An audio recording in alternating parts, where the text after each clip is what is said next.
Welcome back. My guest this week, I'm excited to have her on. She has gone viral on TikTok as being a speaker on mental health. She's a motivational speaker. She's an entrepreneur. She has 1.9 million followers on TikTok. She is also the host of the Illest Minds podcast, and I'm very excited to have her on here. This is Miss Allie Harding, who also came to judge my bikini competition, which I'm most proud of. How you doing today, Allie? I'm doing so good. A little tired, but we're thriving. So nice. Can you talk about so you weren't originally from Vegas? How did you end up? Where are you from originally? So originally I'm from Utah. Like born and raised Salt Lake City. I kind of outgrew Utah because I'm definitely not the Utah type. Like I don't follow the social standard of Utah, and I don't believe the same things. And then I was in a relationship, got out of the relationship, and just needed to refix my whole life. So I just moved here. I literally packed my shit in a day and left, and just moved here. Why did you choose Vegas?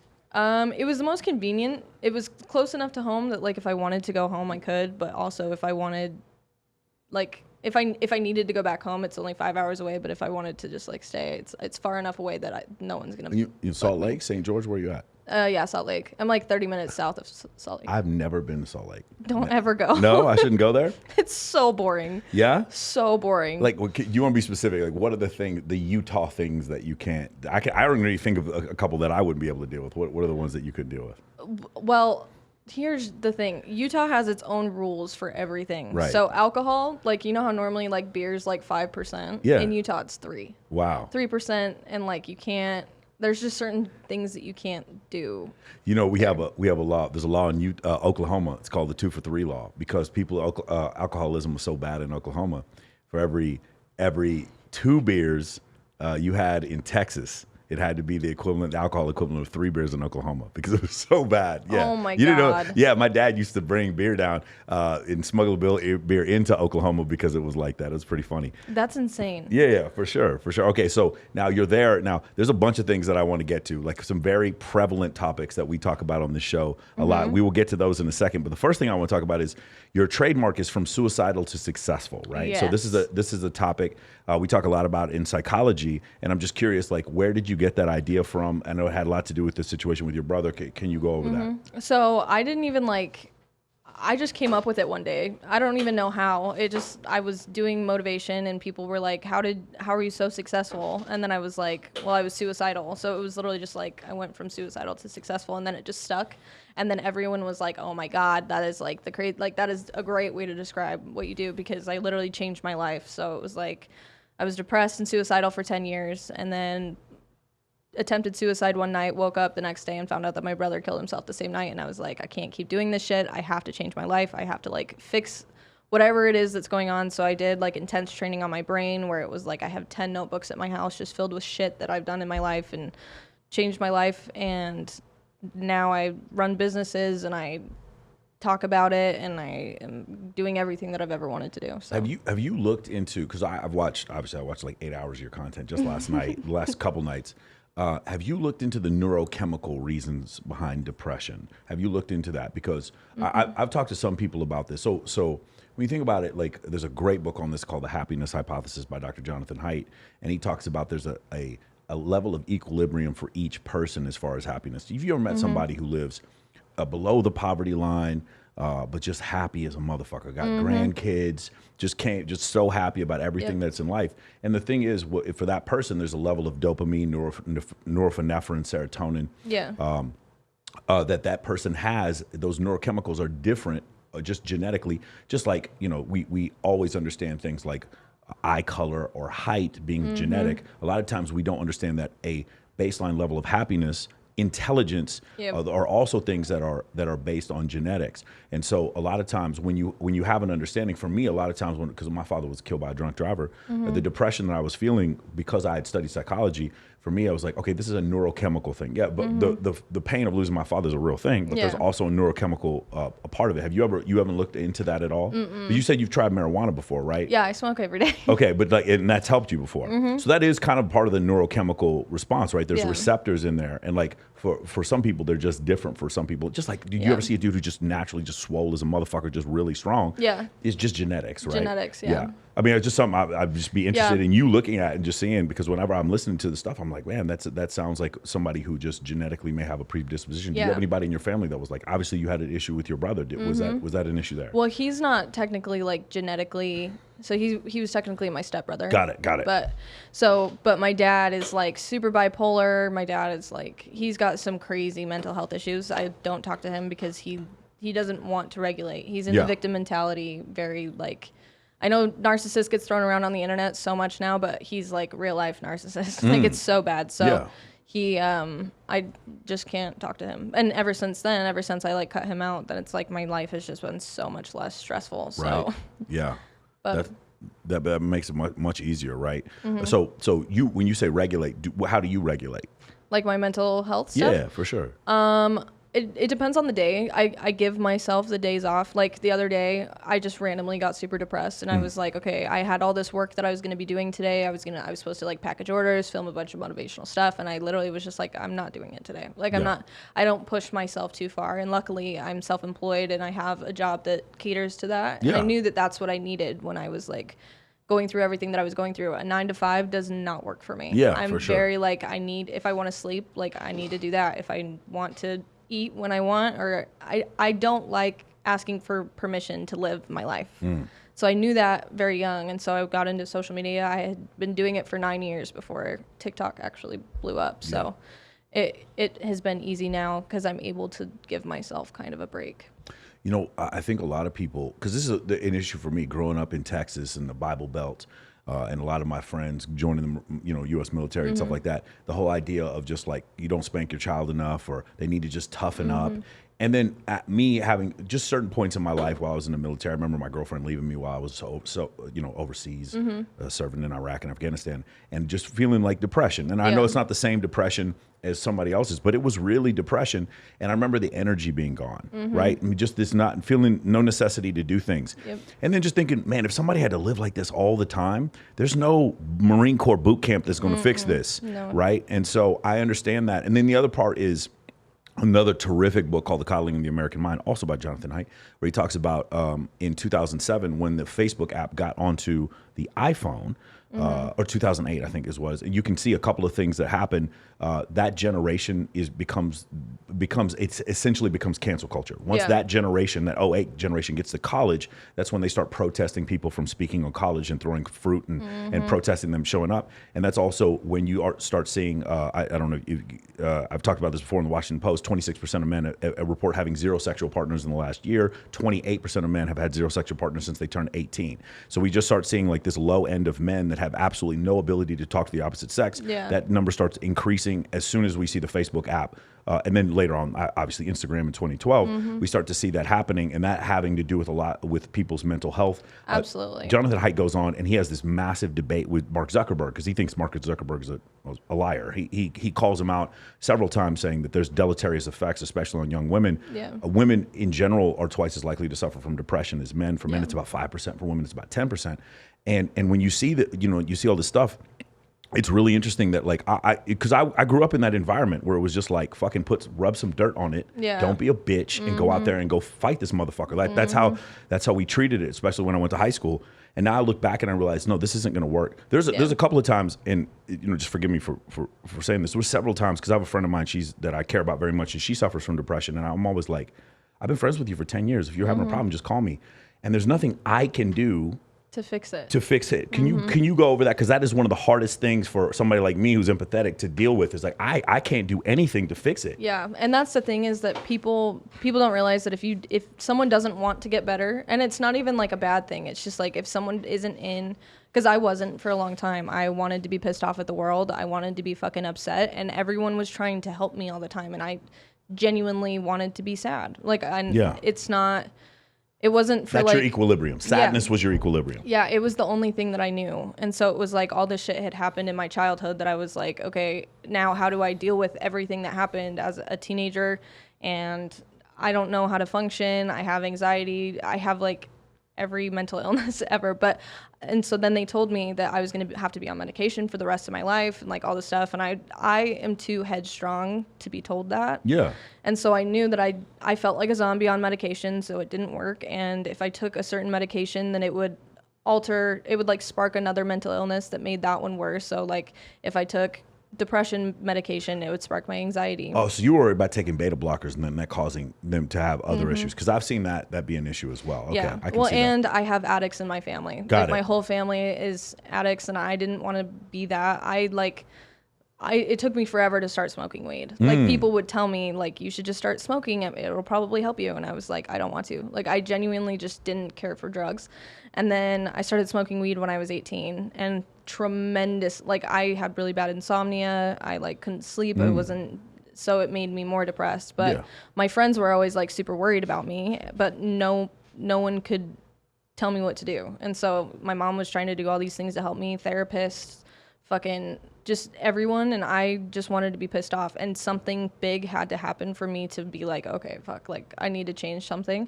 So that was, then I genuinely wanted to be a better person, because I was a fighter, I was aggressive, I was fucking rude to people, and like I've done shit that I can't take back to Right. people, and that made me feel shitty. And the thing is that I genuinely wanted to change. No one came up to me and was like, hey, you're a shitty person, you need to change, because they knew that to me that says be shittier, like Yeah. come back at them. And so I genuinely wanted to be better, and I think that was the only way that it would have worked, and it took a long time. But like that's the hard part, is that when your friends are going through shit like that, like you can't fix them. All you can do is be a support system to them and let them feel safe to come to you. Have you had specific people in your life you try to help through the same situation? Yeah, every day. I mean, even people on Instagram DM me every single day, and they're like, hey, is there like certain things that I can do? Especially like moms of like teenagers that are going through the same thing. And they're like, what could your mom have done? And my therapist, actually, my mom started to really realize, I don't know. So my mom didn't really know how to handle my mental health. She had never like gone through what I was going through. She had never experienced it before. So she was like, we were trying to figure it out together, but I wasn't budging. I wasn't willing to help her figure it out. But the therapist literally told her, she was like, you can't get upset when she has these, like, when she gets overwhelmed with things. You can't like be mad, because you have to think of it, because it's literally a chemical reaction in your brain. There you go. And Yeah. so she was like, you would never walk up to someone with a brain tumor and be like, just get over it. You wouldn't do that. But it's literally something physical in your brain that you can't change, that affects the way that you live your life. Yeah. And so my mom started to like really grasp that concept, I think. And that's when she was not treating my like outbursts as like tantrums, but more just like, she's having an episode right now, leave her alone. And then it got better. But I think 100. I was asking my friends, 100 years from now, what will we look back on and say, where did we fuck up? Like, what were some of the dumbest things that we were saying? For me, one of them is, I think 100 years we're going to look back and be like, oh, all of it was genetic. We didn't realize that. We believed in zodiac signs and fucking energy, and really, in reality, a lot of it was genetic. The second thing I think we're going to look back on is like, we have this like overall word called crazy, and we just say crazy. Somebody was crazy, and then we don't know how to deal with crazy, and then that crazy person either ends up homeless or committing a crime. And they're like, well, that person's a criminal. I'm like, well, that person sees ghosts, motherfucker. Like, you don't understand like what's happening from either some mental trauma, especially when we see people that we looked up to. Then I'm just bringing up a few examples, like Mike Webster, Junior Seau. These are NFL players who ended up committing suicide because of concussion type encephalopathy, CTE. And then we just come to this realization, oh man, maybe that's what happened to OJ. Maybe that's what happened to Aaron Hernandez. Maybe what happened was there are certain types of mental illness, and we just say, well, that person's bad or that person's good, right? But it's like, who are you to judge if you're not walking in their shoes? Or who are you to judge if we're just like, kind of, like I said before, hairless murder apes, or like, yeah, like, who's to say that that's even bad? Like, we made Right. up these rules on our own, and everyone in society just has to follow them. But like, Yeah. who the fuck came up with the rules that like? well, the don't murder each other rule. I'm gonna go with that one. But yes, Well, yeah, I'm with I don't you mean on the murder part, but Yeah. but it's like there's so many like social standards for like how you should be and what is technically correct, socially acceptable, and who the fuck made that up? Yeah, and we're going to get to one of the big taboos that you talk about here a little bit later. But one of the things I want to talk about was, so the idea that, it's, again, very difficult for me especially when it's someone that I'm dating or I'm attracted to, and then they go into this bout, and I'm like, I will do anything. Like every day, I try to do something to make you happy. Yeah. And I send you flowers, and then it's like you're just depressed, and I'm like, you understand what that makes me feel, but I can't be selfish about it because it's not because of me. You understand? And it becomes hard because just like you might. So I've dated women before where I go out and have fun without them, and they're like, they feel bad. It's like, no, you should be. I don't like the fact that you're having fun and I'm not there. And it's the same way. It's like you're feeling depressed, and there's nothing I can fucking do to fix it. Like we can't watch a Game of Thrones marathon, or Harry Potter, or I can't get you chocolate, or we can't go get a massage, or I can't bring you flowers. None of this shit is working, and I don't know what the fuck to do. You know what I'm saying? Well, and honestly, maybe it's not even about like the stuff that you can do, but more just being able to like sit down and be like, how are you feeling today? Yeah. Like that shit would have meant so much to me when I was going through all the stuff that I was going through, Yeah. because I was in a similar situation where I had a boyfriend. He didn't know how to handle it either. Yeah. And so I was like, all I need from you is to just be a safe place. Right. Like that's it. So it was just like time, energy, make it seem like you care a little bit, and like we're good. Yeah. I mean, you can't fix it, but having a safe place to go is always helpful. So the transition into TikTok, was this a situation where you just discovered it? Like what was, first off, where did you discover TikTok, and then what happened for you? What was your realization when you got on the platform? So it's kind of funny. So I watched a lot of Gary Vee, Yes. and I downloaded TikTok as a joke. And then I was like watching some of his videos, and he was like, you need to like download TikTok and post 4 times a day. If you don't, like, you're being an idiot. And I was like, this is so stupid. So at first I was just posting like random videos that like were nothing. And then I just started talking about my life and like talking about mental health and the shit that I went through, and like videos started taking off and I was getting views, and then it started picking up, and I was like, okay, maybe I'm good at this. So then I set up a certain style of the way I would film my videos, and then it just blew up. I literally was gaining like 100,000 followers a week at one point. I hit 1 million followers in like 6 months of doing it, and then it was like overnight I just blew up. Yeah. Do you notice, do you have a link to bio? Do you convert this to anything else that it's in your life, any of your other businesses? To an extent. Yeah. I don't know. I'm more focused on motivation because that's like the long-term goal, but Yeah. I'm not trying to like. I'm asking because as an entrepreneur, I have a lot of different entrepreneurs on here. We talk about conversion ratios between Facebook, Instagram, YouTube, Yeah. and TikTok. And it's something I'm curious about. And the other thing is your experience is different than mine, right? I have one video with 15 million views. I have several other with like a million some views. And when I get so much derision, and it's usually from angry men posting stuff, because I have a lot of women on there. And like I remember I posted this one video. I was like, and I truly believe this, and I'll say this again. No institution in America hates women more than Instagram. None. True. No institution in America has done more to try to help women build a living and then strictly like ad hoc take it away for no other reason than they look feminine. No other reason. And I said that, and I had these guys like hateful towards me for saying something that had absolutely nothing to fucking do with them. Yep. And I just couldn't believe. And then here's the other thing.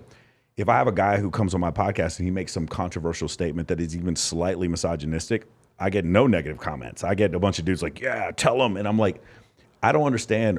For some reason on Instagram, people seem to be nice to me, maybe because they know me. On TikTok, I feel like I get a very different response. You said you get a much more positive response on TikTok. I don't get hate. Really? I don't get any hate. Wow. I know, it's super weird. It's weird because I think I'm literally the only creator on TikTok with that big of a platform that gets literally no hate. I mean, I don't think there's any entitlement in your stuff at all. Yeah. And there's nothing disingenuine or fake at Yeah. all Yeah. about what you're doing. So I think that part is probably why. Yeah. And like that's the thing is like my followers are very loving to me. Like they just like if I post that I'm sad one day, it's like the comments are just filled Wow. with people being like, you're there for us every day, like we will be there for you. It's like just very loving and supportive, and like everyone tells me like what I've done for them, and I'm like, oh my god, I literally read my comments and I cry.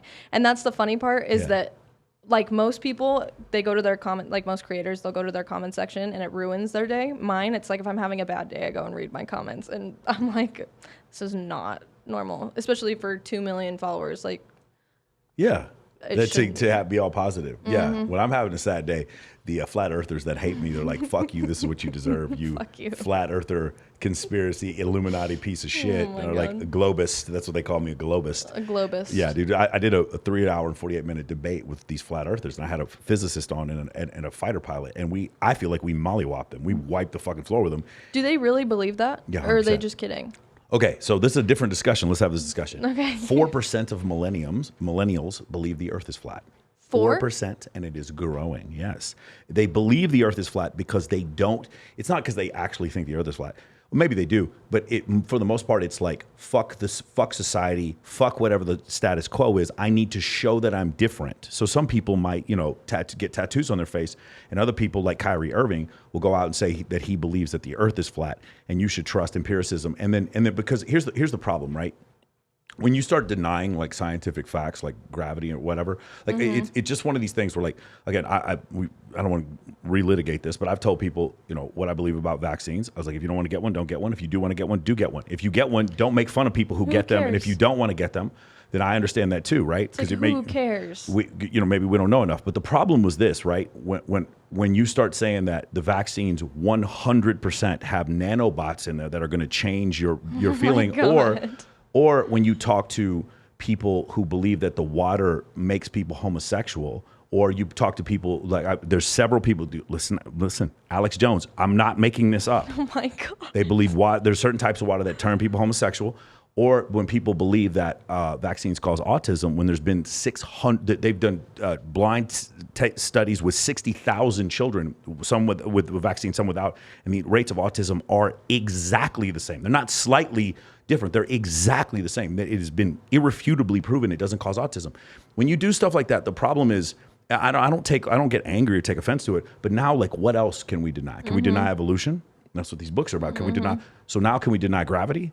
And you're like, Michael, that's ridiculous. We're not going to deny gravity just because we don't want vaccines. And then it's like, well, 4% of millennials believe the Earth is flat. Literally. And the number keeps going up. But yeah, these people literally believe the Earth is flat. They argue with me for a lot of people, when they watch the video, they think I'm joking. These people, there's hundreds of thousands of them. I'm going to have to go watch that when I get home. and they make these arguments. So I have a degree, I have a minor in astrophysics. So I go in there and I go specifically with no anger in my voice, and I go step by step why this stuff can't be true.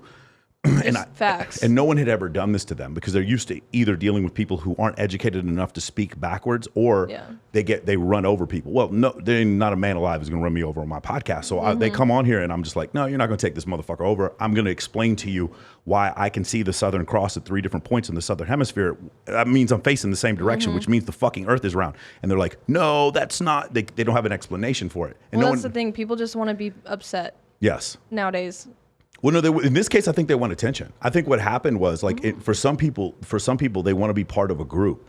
When you meet them, like, I think a lot of them were misfits, not misfits, but outcasts in high school, right? And then nobody really accepted them or believed them, or maybe in their family that they weren't like fully accepted or believed in. And now here's this thing: I know the Earth is flat, and you don't know.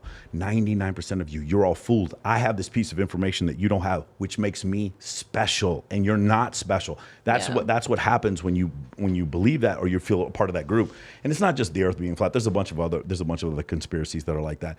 But that's one of them. But the problem is they get personal with me. There's 1,900 comments on this video where all of them are coming in and attacking me. And it's just one of the I am being attacked for stating that the Earth is round. This is not, I mean, I live in like a fucking fairy tale land when I see this. And on top of the fact that some of my other guests are like horrifically polarizing. Like some of my guests, like I already had Vegas Dave on, and there's a bunch of like people that are Dan Bilzerian, probably one of the most polarizing people in the world. I got Cobra Tate coming on in September. Like he said some stuff that a lot of people have a problem with. And so I have them on there, and then I get these messages from people that are kind of negative. But like, I'm a podcast host. I'm not sitting here trying to, I'm not sitting here trying to like make everybody feel the same way. Or like convince people that you're necessarily even right. You're just stating facts. Exactly. Yeah. That's why I try to keep it in the scientific realm and try not to yell at people. Now let's talk about this. To yell at them. I try not to yell. Sometimes I do yell at people, right? In TikTok, there's some topics that you have. The one I liked was about asking twice. Right? If you have to ask twice, can you go over that? It's almost like begging. Yeah, so I made a video. That's like probably one of my most viral videos. I think it's at like 8 or 9 million views or something. But yeah, I don't ask twice anymore. Like I used to just be like, hey, I don't like this. Like, because if you have to ask more than twice, someone's not fucking listening to you. Someone's not taking your feelings into consideration. And so it's like, you can have like a reminder, but then it's like, at some point, how many times can I ask for the same thing and get the same reaction before I'm just like, are you even fucking listening to me? Like, so yeah, it's just, if you have to ask more than twice, they're not listening. Oh, you know what I love is that you asked. You know how many times I've been in a relationship where somebody's yelling at me and I'm like, you never said anything. And they're like, well, crazy. I just rolled my eyes that one time. You could just tell. I'm like, I could just tell. You're like, am I a mind reader? Like, what the hell is happening? My exes, I told them both. I was like, you have to say the words. Yeah. And that used to make them so angry. I'm like, you remember that thing that you're mad at me about?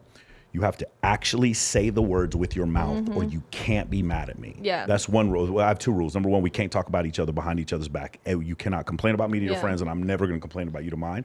And number two, if you're mad at me about something, you have to tell me immediately. You can't tell me, you can't. 2 weeks from now, 2 weeks, because write it down. And then it's like one huge argument where it's like 2 months of shit that hasn't been brought up, and then you blame the other person for not knowing. It's like, you can't do that. That's why like it has to be right then and there. It shouldn't, and I have like a thing where I'm like, it shouldn't be longer than a 10-minute conversation. Yeah. Unless it's like an in-depth thing and you're trying to get each other to understand. But like, I don't yell in relationships. I will never yell. I don't talk down to people. If shit gets like a little too confusing, we'll take a minute and come back and try again. And my thing is that I'm trying to get other people to understand things. Yeah. Because you're not fighting each other. You're fighting what the problem is. Yeah.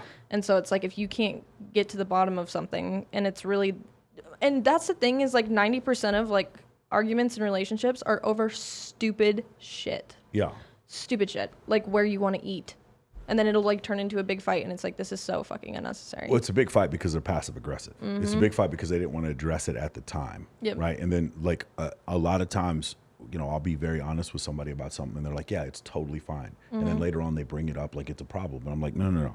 Remember what I said? You have to say the words. And the words you said was that it was totally fine. And now, oh no, you should have just known. And I'm like, I hope this works out for you someday with some other dude, because it's not going to work with me. Yeah. And it's very frustrating, because I know for a lot of women it's like that. It's like, he should just know. Yeah. You want to know one of the reasons why there are so many male improvement like seminars and coaches that are out there is because as men, sometimes we're supposed to just get it. And if you're with a woman who communicates, you don't have to just get it. No. She'll tell you. But if you're with a woman who doesn't know how to communicate, you have to just get it. And if you don't, she leaves and you don't understand what happened. Yeah. And you're sitting there like confused, and you're like on the internet looking for some way, and hope to God you don't bump into like a MGTOW incel fucking red pill group that hates women. Instead, you find somebody who's actually constructive and wants to help you, or women themselves. And that that could help you, and that's the issue that I see that happens a lot. But yeah, at least you asked twice. But I'd be so happy if somebody asked twice. Well, and like that's the thing too, is like if men are very simple creatures, like they're just so simple, and that's the thing that I think a lot of women don't understand. And I'm doing my best on TikTok to train them, but like men are so simple that it's like, if you just ask for something and they know, like 9 times out of 10, they're not just going to be like, what the fuck? Like, don't do that unless you're dating a complete dickhead. But like 9 times out of 10, they're just going to be like, oh, I didn't know I was doing that. Sorry. Like, I'll fix it.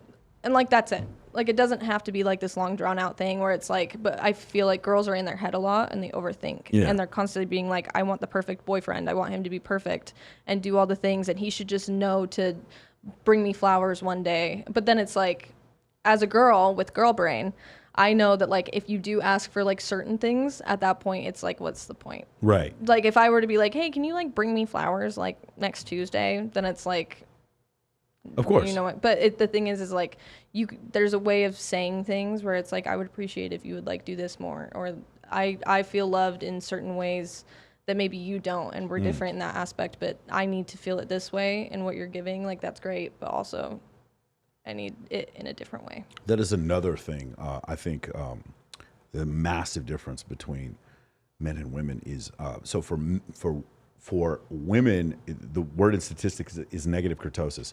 So basically, if I were to look at the things that women find attractive, women find more things different, a variety of different things in men attractive than men find in women.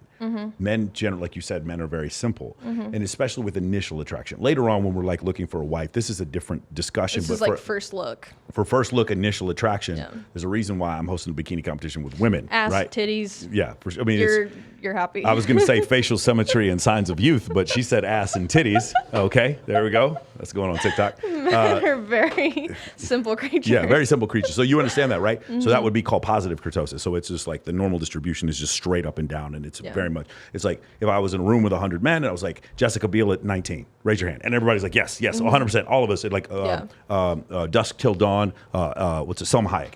Everybody's like yes, 100%. What? Selma Hayek. Dusk Till Dawn. 100%. When it comes to women though, like the idea, like Post Malone was the dude who was getting made fun of in my high school in 1995, and now he's the most attractive man there is. He's like ugly hot. Yeah, and it's like it's very confusing for us as men when I see every week Machine Gun Kelly in a different dress. I don't know as a dude. I'm like, wait, what? Do I need to start doing that? Do I need what? Well, I was in the gym today, dude. I need to go buy a dress. I'm confused. Did I do this wrong?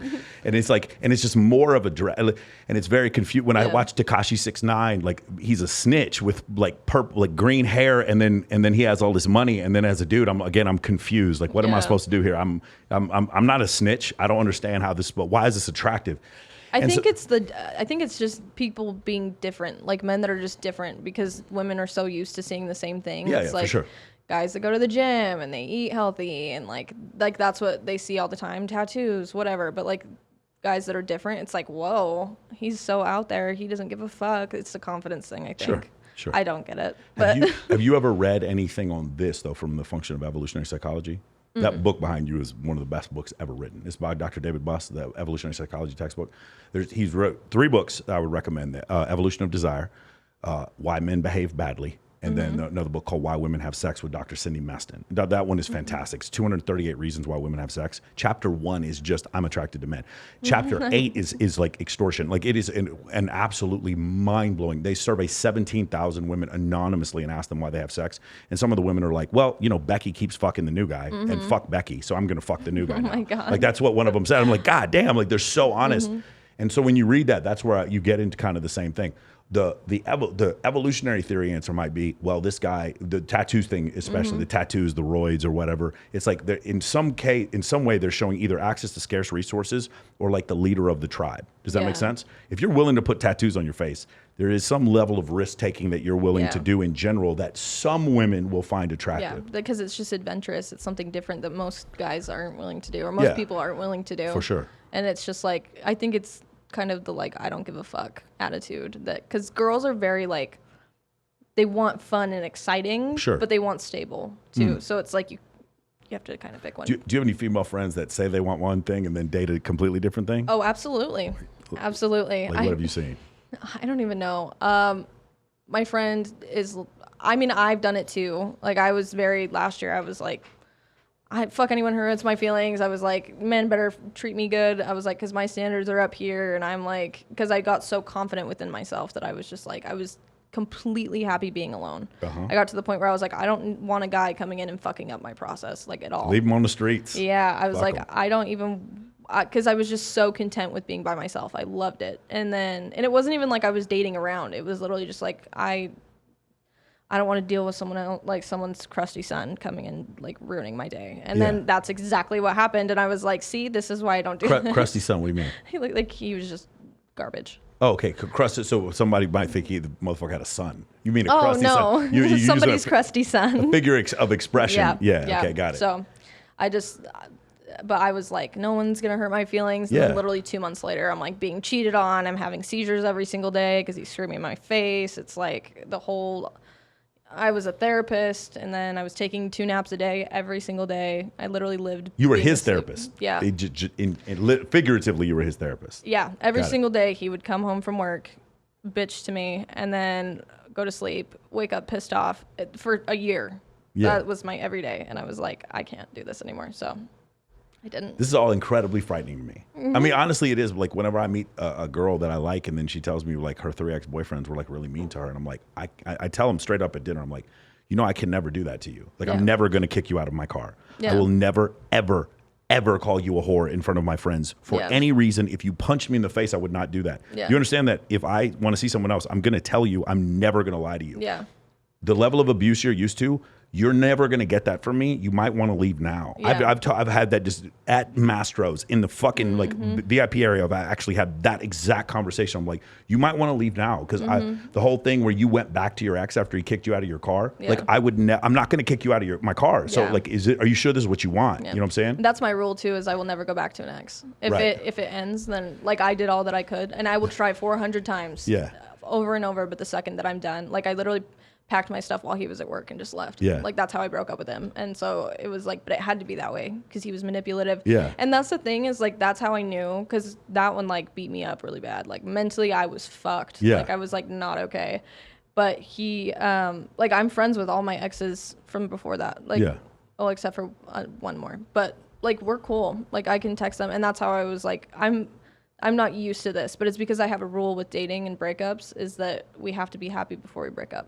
Interesting. So I have like a thing, because most couples will break up. Yeah, most people, it's not going to be like that. No, most people, they break up because they had a stupid argument and they're like, I'm fucking done, I'm leaving, whatever. I have a rule that we get through it, we work through it, and if in a week we still want to break up because of it, then cool. I mean, I think the natural status for most people, the most 95% of your relationships aren't going to work. But you don't go into it like that. You go into every one of them with this like massive serotonin hit, and you're like, this sex is so good, I'm going to be with this person for the rest of my life. And you're just like, and you think that, and then anything that comes and gets in the way of that, you're like, this is wrong, this is bad, you're being selfish, we should be here together forever. But if you took 5 seconds and looked at 56% of the marriages in this country ended divorce, Yeah. and each one of those people were probably in 5 or 6 relationships before that also ended, you just come to realization most of these things are going to end. Yeah. And so for me, it's like, well, there's a natural core. I remember I was with a girl sitting on my bed, and one of the 3 biggest rappers in the world starts messaging her, hey, come meet me at so-and-so, whatever. And I looked at her and I was like, if you want to go. Like, I'm not even gonna be mad at you. Just tell me the truth if you want to do that. And she's like, that's not what I want. That's not what I want to do. But at no point am I gonna be like angry. Girl, I have no desire to be with somebody who doesn't want to be with me. Yeah, Why would I do no. that? And that's the worst, man. Begging people to stay in your life is worst, man. literally the most insulting thing to do like, to yourself. Like, they don't like you. Then you beg them and they stay. They don't like you more now. Well, and it doesn't do anything. Right. Like what happens, that's why like I don't understand, and I see it mainly with women, and like I've talked about this on TikTok, and I've gotten a little bit of, not like hate, but like people don't really see what I'm trying to say with it. But girls that try and be like, no, please stay with me, it does nothing. If anything, it makes the guy be like, okay, now you're begging me to stay with you and you're being crazy. I read a book called Why Men Love Bitches. It's one of my favorite books, and it literally just talks about the psychology behind men and women and how they're different. And girls are so give in a relationship because they want the guy to love them, when the guy just wants them to chill the fuck out. Yeah. Like the guy just wants to be able, the guy actually wants to do more, where guys kind of want the like chase. Guys love. Well, I mean, I think there's some balance. There's a great book, Jamie Lynn. She's a therapist. She comes on my show every once in a while, and she talks about women want security and men want peace. And for me, it's like I'll be dating a woman, and we're having a great time. We've been seeing each other a couple times, maybe once a week. We'll go out, have a great time, and then one day she's like, "I'm sick." I'm like, "Okay, well then instead of us going on a date and then us hooking up afterwards, I'm gonna come over and take care of you." And they're like, "No, I don't have any makeup on," and I'm like. You are What? I'm like, you are the one that doesn't get chose. Like, and in my mind, I'm just thinking, you can't provide this. Like, hey, can we just sit in my apartment while I work on my editing this podcast? Yeah. And you sit with your head in my lap, and you can edit photos or do whatever you need to do, and we can just be quiet together. No, I can't do that. I have to do this. I have to go to this party. What? And I'm like, you cannot provide me peace. So we can date, but you're never, ladies, listen to me. If you can't provide, the reason why you're not getting chose is because you don't provide peace. And I'm not saying I don't need you to be barefoot and pregnant in the kitchen. That is not what I'm talking about. No. I just mean, can we sit there and then you not interpret me looking at my phone as me not wanting to be with you? We're just quiet together for a little bit. That's one of my favorite things to do. Me and my friends do it all the time too. Like when we hang out, we'll just sit in a bed and we won't talk for like 30 minutes. And then we're just both like watching different videos on TikTok, like on different sides. And then every once in a while we'll be like, watch this video. Yeah. It's one of my favorite things to do. And I don't know, I'm very simple too. My favorite thing to do is like sit, smoke weed, and eat nachos. So I'm like that's like one of my favorite things to do. It's not just that can you provide peace? Can we be peaceful together? Because I know some girls are like, well, I'm going to be peaceful, but I'm going to be peaceful without you smoking a blunt at my place watching Mean Girls, and then like I don't need to see you for a while. And I'm like, well, that's time we could be spending together. So that's fine. If you just want rent me for sex, then that's fine. If you want to get chose, then we need to be peaceful together. Like if wifey material. If you want to get lady, if you're wondering why you're not getting chose, I don't care how nice those new breast implants look. If you want to get chose, it's because you are not providing peace for a mature man. Some men, if you're fine enough, dudes will get on your knee, propose to anybody. But for a mature man or a high status man, if you're not providing peace in his life, then I'm telling you that is the reason. That's the main reason why. And they'll respect you way more. Yeah, for sure. Like I saw this thing where it was like it was this guy talking about how his girlfriend, he was like, yeah, I'm gonna go out, and he was like very used to girls being like, you're gonna go out by yourself, like you're not inviting me to go, whatever. And he was talking about, he was like, yeah, I just told my girlfriend that I was gonna go out to the club with like the guys, and she just said, okay, have fun. And he was like, and then he was like, and the whole time, I will tell you, the whole time I was at the club, I just wanted to go home to my girlfriend. Dude, it's so true. Like this is when I knew one girl I was seeing, and I knew I wanted her to be my girlfriend. I was going out with a friend of mine. She was taking me to dinner, and I knew this girl liked me, but we weren't seeing each other. Yeah. And then she went to a party with some friends of mine that I know that are very debaucherous, and she's like, but they have like a modeling house. Long story. And anyway, we're eating, and then all of a sudden, out of nowhere, I just get this inclination. I'm like, I have to go, and I just go. I'm like tearing through dudes, like get the fuck out of my way. And I needed to find her. I was like, let's just get out of here. Like I don't want to. Yeah. I don't want you to be at this party while I'm with someone else. I want us to be together right now. And she just came with me, and then I just knew. Like that's how I knew. But at the same time, it's like she could edit photos while I edited my video, or I could watch TV, and we could watch it together in peace. And when you can't do that, I'm just telling you, man, it just makes it so hard. Like, because a lot of girls are like, well, he's having sex with me, or we're going on dates on a regular basis, therefore I'm not doing anything wrong. And I'm telling you, there's this extra component that has to exist, this level of intimacy that happens. And if you don't have it, that's the reason why it can't work. Yeah. Like for me, like I run I have 2 7-figure businesses. I do not have time. If you need me to argue with you, I don't understand how is this supposed to work? Yeah. How am I supposed to continue to do this and be on my path if you want to? And I want to listen to you. That's part peace. You said before, I'm gonna ask you how your day is, and we can talk about that. That's us being in peace too. That's fine too. But if you don't do that, if you're like, oh, I can't hang out because I feel sick. Okay, you feel sick. Well, I want to be your boyfriend. Yeah. So let me be there for you. Then let me be there for you. Yeah. Oh, I can't do that because you don't have your makeup on or you feel bloated. Yeah. Then why, how in the fuck do you think I would ever choose you? Well, and that's the thing is like if you're looking to get married and you're looking to be with someone and like be with someone forever, they're gonna see that side of you no matter what. So why not get comfortable with it? And like, who cares? Guys don't give a fuck. Most guys prefer girls without makeup. Yeah, you're right. If I like a girl, I couldn't care less. You're right. Yeah. That's exactly right. In fact, when I see them for the first time without makeup, or if a girl wears contacts all the time and then she finally takes them off, I'm always I'm more happy because I'm in closer now. Like I have you know that they're getting comfortable. They're getting comfortable. I'm more turned on by the fact you're getting comfortable than what you look like, with the makeup on. You're right. That's exactly right. That's a great thing. So main thing I want to talk to you about. Okay, so we'll get to it right now. Okay. The debate, the ultimate debate. And I heard you've come to a different conclusion. And the debate is post him, don't post him. Okay, I posted this about a year ago. I said, ladies, don't ever post your man. I would never ask a girl that I'm dating to post me. I am concerned with her growing her IG, building her business, and getting that bag. Yeah. I am not interested. I don't give a fuck. I don't need to be validated with a woman posting me. I would never ask her to post me. I'm interested in her growing her social media profile. Even if that means later on she does it without me. I don't own slavery was outlawed January 1st, 1865. I don't fucking own anybody. So if you want to do that, that's fine. Whenever women are like, no, I'm going to post him, I'm like, every time it ends badly, with one exception. Claudia Fajal and Dan Stevens, they've been together for 10 years. They're always together. They do modeling shoots together. If you have it like that on lock, like Dan and Claudia do, go ahead and post him. Everybody else, I'm telling you, like, you think it's a good idea till he goes to Tulum and cheats on you with some other influencer. And then you think, I didn't know this was going to happen. Really, you didn't know. Or the girl that I know that's like, I really like men who are sapiosexual, but she's dating an illiterate male stripper for Men of Sapphires. And I'm like, But like, you didn't think he was gonna cheat? I'm so confused. You are literally speaking my life right now. I ahead. had to learn this lesson. I had to learn this lesson so bad. So I wanted to like coupley TikTok or whatever, and it blew up.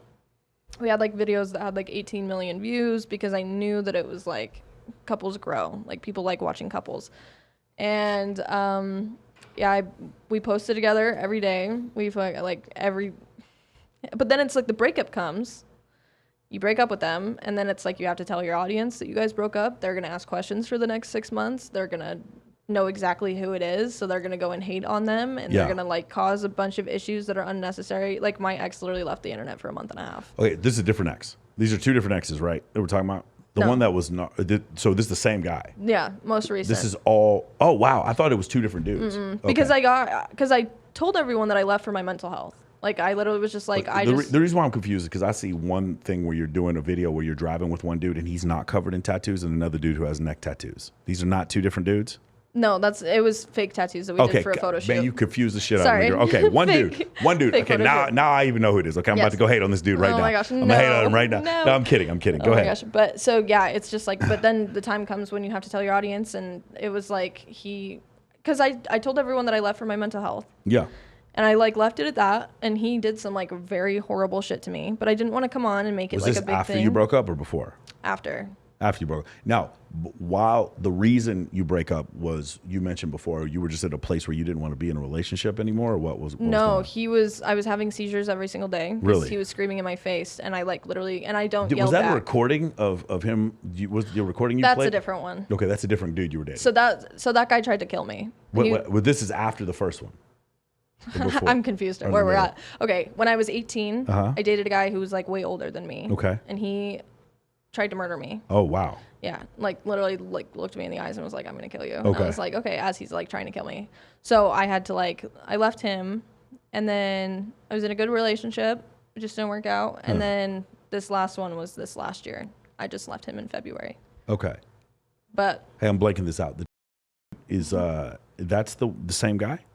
that's the most recent one. Okay, now I was so confused. Girl. Got it. sorry. All Okay, right. yeah, so him. So he was doing bad stuff while you guys were together. Yeah. Okay, I And I didn't was just understand. kind of like putting up with it because he had like mental health issues, and I was always there for him like every night, and so I was just trying to understand him, and like obviously loved him, and like it just was what it was. But then it was like he would go out and he would cheat on me, and then like while he was at work, and then he would come home, and it just got to a point where it was like nonstop. And so I Yeah. like found out about it, and so he was like, "I'm sorry," like whatever, and I fucking believed him. And then it was like we were arguing every day, and like what the last argument that we had was because I woke him up because I wanted to go get coffee with him, and he like blew up, and then it was like this whole thing. So But the recordings were from a different dude. the okay. recordings that was yeah, the one that tried to kill me. Oh, wow.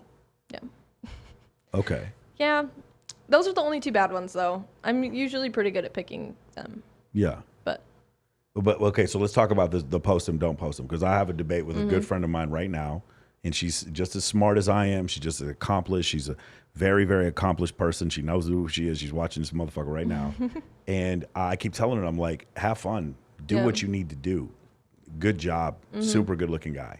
Don't you dare fucking post him, girl. You're gonna regret this. And she keeps posting him. Yeah. And so I'm just curious, like what. And by the way, same thing. I had the same conversation with Christina Loren. You went on her podcast because Yeah. she had a very similar situation where she was dating an influencer, who and she regretted it vociferously when that happened. Okay, and then I know some other girls. In fact, I don't know a single girl who doesn't regret. Yeah. This whole situation, which is why every relationship, like the main girl I'm seeing right now, if her fans knew she was seeing me, I would get death threats. Like, because she's such a huge model, and like Yeah. her staff, some people in her staff know that she's seeing me, and they're fucking furious about it. And and I tell her like, you don't ever have to post me, babe. Like, Yeah. please, like I know, like you're not gonna make more money on OF. No.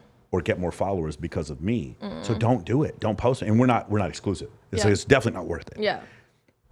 And so, and then every time we post a picture of us together just having fun, you can't tell, but I get a ton of followers. I get a bunch of people coming after me, dudes that are jealous, girls hitting me up. And it's like, it's nothing but good for me. No. But for her, it's so deleterious. I'm like, don't do this. Yeah. And then when I see this situation happen over and over again, I'm just like, I don't really see what a girl has to gain. Yeah. Because here's the part, and maybe you can talk a little bit about this.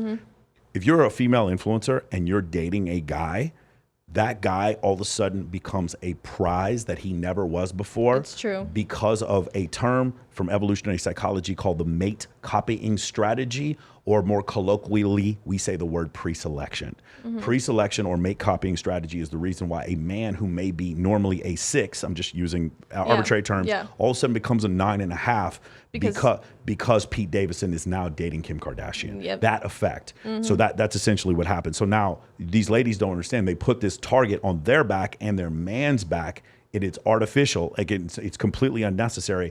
And the reason why you do this is because you need to validate to other women instead of I got a Birkin or look at these new like bloody shoes that I'm wearing. I got this man that you can't get. These dudes fuck you and then leave. This man stayed with me. Ha ha ha. Little do you know, girl, I'm fucking your man behind your back. And now we get into this whole thing. And now you have, you see the videos in TMZ of girls throwing shoes at each other and shit like that. That's why this happens. Yep. I won't ever do it again. I made videos about it where I'm like, I'm not ever posting. Like, no one will even know that I'm dating anyone until there's a ring on my finger. Yeah, nobody knows about us, girl. Nobody knows. Let's keep it quiet. Yeah, I'm just let's kidding. not tell them. No, let's not tell them. Keep going. No, but so it's just, I don't think I'll ever do it again. And it's mainly just because I don't want to have that conversation again on TikTok, because it had like millions of views, and it was just like this whole thing where it was like, now my breakup, and people are asking details and things aren't lining up because they're like, well, why have you been so depressed? Like, I thought he treated you amazing. And then it's like, I have to lie to a certain extent because I'm trying to protect their reputation. But yeah, like all the girls that he was cheating on me with were like following me. Yeah. So it was like, I basically pushed that. So, and it comes with having a following. I think if I had like 2,000 followers on Instagram, like I wouldn't give a shit. Like I wouldn't care. But with 2 million, there's a lot of eyes looking and paying attention and keeping up with a relationship and like, you just have to make, like, if you don't feel good and your relationship is shitty for like a week, because obviously relationships, they fluctuate, but like, you still have to like post content. Like, you still have to act like you're happy, and it's all fucking fake. Like, I don't know a single TikTok couple that is happy all the time. Yeah. In real life. Yeah. On TikTok, they may look that way, but when it's not amicable, bro, it's so hard to explain to people. You know what I'm saying? You don't, because here's the other reason. They all want to know, right? In your mind, you're like going through some shit and like, oh man, this was bad, and I don't want you to get in my business. And everyone else is like TMZ, and they want this dirt. They want to hear. They want to know every detail of everything. Detail. Yeah, that happened to me even with my private relationship. When it happened, we had all these people asking, and I remember after it happened, I get text messages. She probably doesn't even realize this at this point. I get text messages from influencers all the time. And they're like, "Hey, your ex just messaged me to try to collab, LOL." And I'm like, hey, I never told you to not shoot with her. Go ahead and shoot with her, please don't. She probably doesn't even realize this is happening. But like, the way it ended was so horrible, what she did, that it was like one of these situations where, and I told her beforehand, I was like, if you do this, I promise you, my friends, my close friends who would fucking take a bullet from me, they're not going to be friends with you. No. They're not going to forgive you because they're girls and you're a girl. These girls are down. I'm down to die for them. They're down to die. They're down to ride for me. My female friends are down to ride for me. So if you think you're going to turn them against me, you're going to find out very, very difficultly, like, this is not going to happen. Yeah, I know. And I warned her several times. She did it anyway. Thank God I didn't post her. She didn't post me. And then but after the whole thing happened, it was one of these situations where like she still like doesn't understand. Like, hey, listen, when you treat somebody badly at the end of the relationship, it's going to leave fingerprints, right? Yeah. This dude right here, he's probably gonna have some good time because he dated you, but at the same time, there might be some women out there that are like a little warned. Oh, okay, this is what he's capable of. You understand what I'm saying? Yeah, and that was the thing, is I think, because he would tell me all the time that was his biggest fear, was me like talking about what happened. So I literally didn't talk to my family about it. I didn't talk to anyone about it. But it's like I'm going through all the shit and being locked in a room for a year and still have to be positive, and I have to make motivational content, and I wasn't working, and I wasn't like, it was just like a constant thing that I was like, I can't keep doing this to myself. So I was like, yeah, I gotta leave. I didn't have another option. Yeah. It was just like, it had to be that way. And so then it's like people go and look and all the Instagram pictures are taken down and all the TikToks, and then you have to make an explanation. It's just fucking, I would rather just skip over that part. No one gets hate. No one even knows that it happened. I can deal with it on my own, and that's that. I have some really great photos that I had to Photoshop her out of, and I have a buddy of mine who's so good at it. It's like a fucking, I'll show you afterwards. It's Okay. like a miracle. This guy is, shout out to Corey Chaloff, a miracle. She's Photoshopped. It's so beautiful. Photoshopped out of everything. Photoshopped out of everything. Like, there's still good pictures of me. Fuck them. I'm still gonna post them, right? There's that situation. Christina Lauren, she said the same thing where it was a situation where like she's like, I'm being cheated on, but I have to talk about this. And I have to act like everything's okay. Like, you can tell, if you want to know if I'm going through a breakup, you're going to see Buddha, Martin Luther King Jr. You're going to see inspirational quotes. That means Michael's going through some shit today, right? But you're never going to hear me come. Like, I can't. I think it's different as a man. I don't think I can do what you do. I don't think my audience specifically would respond the same way that yours does. Yeah. I think my audience would look, cause as a former U.S. military officer, every once in a while I might say, hey, I'm a little down because this is the anniversary of my father being killed by a drunk driver, for sure. But like, if I were to do it all the time, I just don't know that my audience would respond. Maybe I'm wrong. I don't know. For me though, it's almost like I have to be like, dude, one time I got attacked in a nightclub. Everyone knew about it. This guy came up and he attacked me in a nightclub. And he's this big influencer. And I don't fight back because I want him to get back. I don't know if you know this, but if you, in Las Vegas, if you get into a fight in a casino, both of you are 86 from the casino. Unless you don't fight back, in which case they're just going to 86. They're just going to 86 the other guy, right? So that's what I did, because I work at MGM. It was an MGM casino. So I was like, if I don't fight back, I just let this dude point. This guy couldn't hurt me at all. Yeah. And then he'll get kicked out, and then I'll be able to stay. Well, everyone knew about it. I'm getting messages about it. The next day, I don't post "fuck this guy." I don't post none of that. I post me. 475 on the squat rack, bitch. Here we go. And then the thing, I'm doing flip-flop push-ups. I'm putting 350 on the bench press. Like, oh, just another great day in the gym today. That's what I did. Because I can't let them bring me down. Like that was the situation. So for me, it's just interesting, because for you can be very open about it. But for me, like my audience, I feel like I have to, oh, you know what I did today? I made 10K. Fuck you. Like that's kind of like the attitude for us. You know what I'm saying? And I think my audience is just very protective over me, because they have a certain respect for me with like what I do, and I help people for a living. So they want to help back.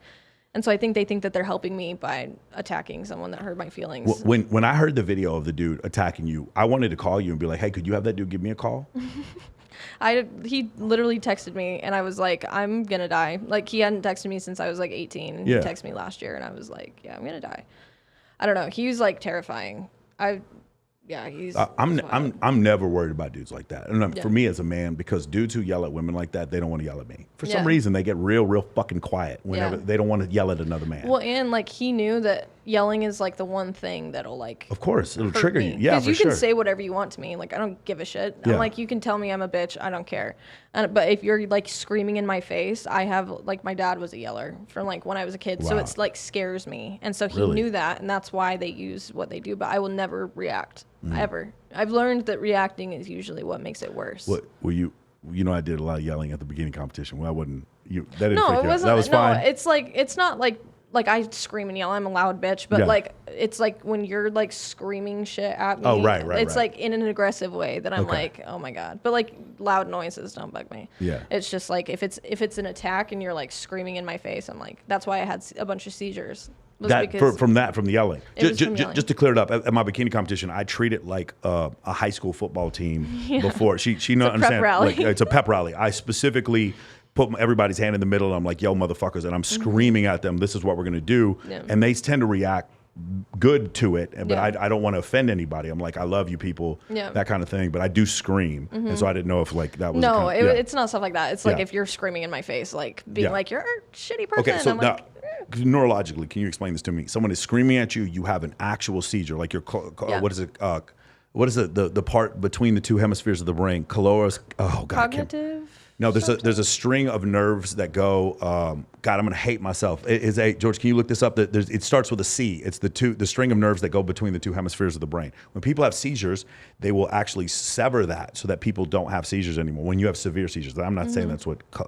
Campus calorum, some shit like that. I forgot what it's called. But can you talk about like what happens neurologically? I got it here. Corpus Callosum. Corpus callosum. Have you ever heard this before? So what happens is two hemispheres of your brain don't necessarily have to be connected. They can be connected kind of through the spinal column. They don't, but there's a nerve endings in between. When somebody has severe seizures, they actually sever the corpus callosum, and then that causes the seizures just to happen on one side of the brain, so the person can remain conscious and not choke on their own tongue and stuff like that. Oh, interesting. Yeah. It's a real interesting fact. Yeah, I haven't had him since I left him. I haven't Okay, had so one. so tell me, you don't remember your seizure? Do you black out? Or Yeah, okay, I'm what not happened? conscious. What So happens? it's like I can feel them coming on. I start getting really confused. My ears start ringing, and like my vision just starts like going in and out. And then I'm like, okay, I need to lay down. And that was the thing is like I would tell him, I'm like, I'm gonna have a seizure right now. And so he would stop and he would sit there and he would rub my back and like while I was seizing, and then he would like put like the blanket in my mouth so I didn't bite my tongue. And then They start yelling at you again afterwards. and then I would come back and he Yeah, would tell keep him to going. give me a call. Will you tell him to give? Will you tell this motherfucker to give me a call sometime? Yeah, I'll I let would. him know. I would very much like to just to experience some of this. I would like to see if he Yeah. likes to yell at other people like Yeah, that. I mean, and like that's the sad I'll give my thing. address too. Can I give my address, Yeah, please? for Okay. sure. And Yeah. that's like the sad thing too is like I know that he has a big heart. I don't think he's a bad person. I think he doesn't know how to handle stress very well. Yeah. Or how to feel appreciated or loved in any sort of way. Like he just denies it. So if he feels like any sort of happiness, he pushes it away. And I can understand that because that's what I used to do. But I genuinely think he has a good heart. I think he's a good person. I just think that he doesn't. It's just sad. I feel bad for him. I don't hate him. I feel really bad. Yeah. Because he does things to self-sabotage. Right. Things that could be great. Okay. So we agreed. Don't post him. Oh yeah. Don't Okay, post so I'm him. gonna have we're gonna do this survey for the rest of the year. I'm gonna have the post him, don't post him survey. The only person like I said before, even my homegirl, I'm not gonna say her name because then everybody will know she has a boyfriend. But one of my friends, she's one of the biggest influencers that's on here. She doesn't post her boyfriend. I have a friend of mine. The actual biggest person I've ever had on, a female influencer I've ever had on here. She is married to a dude. She talks about her dude and she films with him, but she never shows him in any of the stuff that she See, films. that's what I was thinking. Like, Yeah. like private, but not hidden. Yeah. Like where their face is like turned and you don't know who it is Yeah, because bro. it's almost a missionary. Bro, or- I'm one of the golden girls. They call me Petty White. If like I go out with my female friends when they're having trouble with their dude, and I'm like, let's hold hands. We're holding hands at Let's Masteros, hold hands. but they can't see who I am. You know what I'm saying? I got the my Apple God. Watch. I'm like, There you go. just hold hands. Take a picture of us holding Just- hands. Yep. Like I'm Petty White, bro. I'm Yep. like, listen, that A real homie. yeah, for sure, man. I love that shit. Like, it's funny because I have Jamie Lynn on here and she's a therapist and she always gives me the healthy answer. Oh. And I always give her the petty, toxic answer. You're It's like, I'm trying to be a toxic. yeah. I'm Thirst trying to be trap. See the one with the booty right there? Post that one. Post that one right now. He'll text you in 5 seconds. Post the second one right there. Post that. Oh Do it my right now. God. Come out to the bikini competition. I'm going to introduce you to a bunch of dudes and then he'll be texting you in Oh 3 my God. seconds. She's like, well, Michael, that's not healthy. That's not healthy. You're like, I don't give a shit. She's like- Let's go. She's like, Michael, that's not healthy. I'll see you at 3. I'll see you. I'll see you at Wet Republic. I'll be there in a few minutes. Hang on, I'm getting a call. Okay. Yeah. So here's the thing, man. So the part about documenting your breakup, how difficult that was. I'm so, when you say this, I'm so happy I didn't have to do that. But Yeah. yeah, that's exactly. And then is this something it prolonged? So from beginning to end, from the breakup to where you're not getting a ton of questions about it, how long did that take? I still get questions all the time. Really? Yeah, it's been 6 months. Wow. Okay. Have you Yeah. seen anybody else since? Not really. No? Not like seriously. Yeah. No. Okay, you go out with somebody since where's the shortfall? Where is it just not doesn't click? There's no chemistry. Like where's the shortfall? Where does it not work? I don't know. I just don't. I don't know. Someone would have to be like literally perfect. Yeah, but what does that mean? Like, you understand how confusing that is? I Like, know. let me tell you this. I don't know if you've ever dated women, okay? But I will tell you, every single time I hear perfect, it's completely everything. Perfect for me, I guess, is what I mean. No, like, I know that, but like, so this is what I mean by you have to say the words, because before I will tell you the exact thing a woman has told me is the most attractive thing she's ever seen in the man is exactly what another woman would tell me she would call the police on. You Really? understand? Yeah. I Like guess one that's of true. them's like, I just want him to try harder. I need him to bring me flowers, and I need him to just like really like break through to me. And the other one is like, yeah, if he calls me twice, I'm calling the fucking cops. This same girl, I've had one girl be like, if a dude touches me rough, I'm going crazy, and another one being like, I need to feel like I'm about to get raped. Like I've had both. I have girls like I have a ton of people. Dude, I managed a strip club for 4 years, and I host the biggest bikini competition in the world. I have a ton of female friends, and they'll tell me these stories, and I'll be like, "What do you like?" I always want to know, what do you like, and then what did you like here? And I asked this question academically. You met a guy. How long was it before the first time you had sex with him? And then what made you want to do with it? And when I hear the questions, when I hear the answers, I'm telling you, Ali, they are 180 degrees different from one another, which is why it's so confusing. Yeah. You literally, like, do you understand how many women love the shit out of me because I rescue cats? And how many women think I'm disgusting because I rescue cats? Because you rescue cats? Because I rescue didn't cats. even know you rescued cats. I've rescued 9. They fucking, some girls are like, oh my God, I cannot, like, I only want to come to your place because you have cats. This is the most wonderful thing in the entire world. Another one was like, you have a cat that's fucking disgusting. I never want to talk to you again.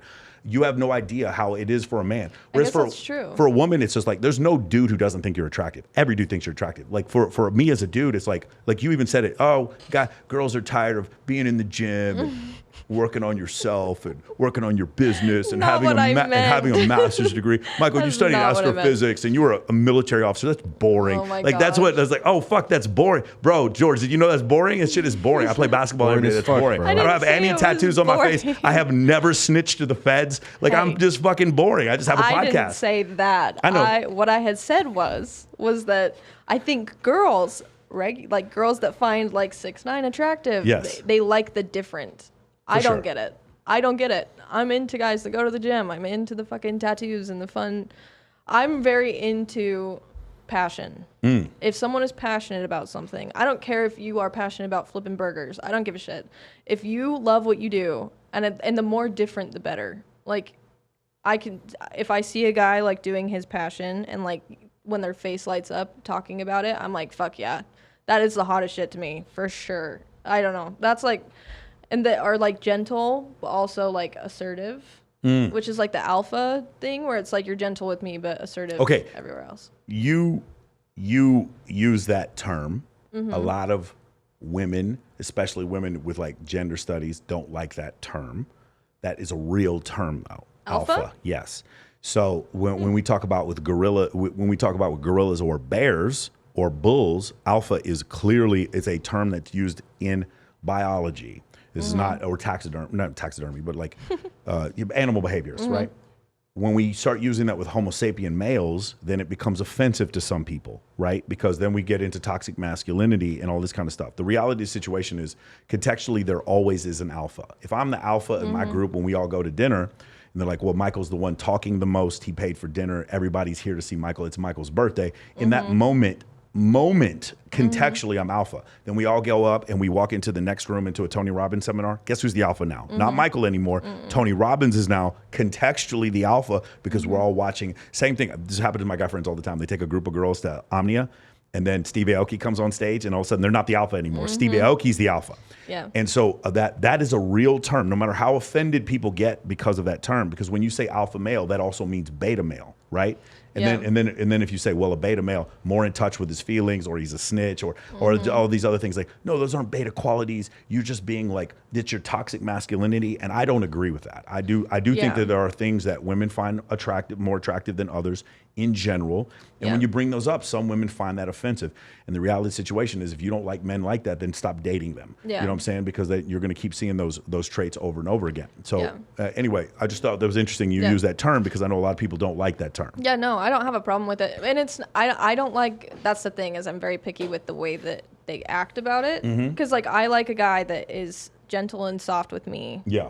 Not too much, but, like, when you can, like, go out in public and you know that he owns the room for Right. a second. Yeah. And that, like, you're well taken care of and, like you don't have to worry about shit. Yeah. Like, they just take over. And that they know what they want, they're gonna get what they want, but they're not aggressive about it in a way where They're insecure. yeah, they're not like, I know that I'm the alpha. It's just like they just are. And like, I know that, but you don't have to tell me. Yeah. You shouldn't have to tell me that you're an alpha. Don't ever go through her phone. Just fuck her better.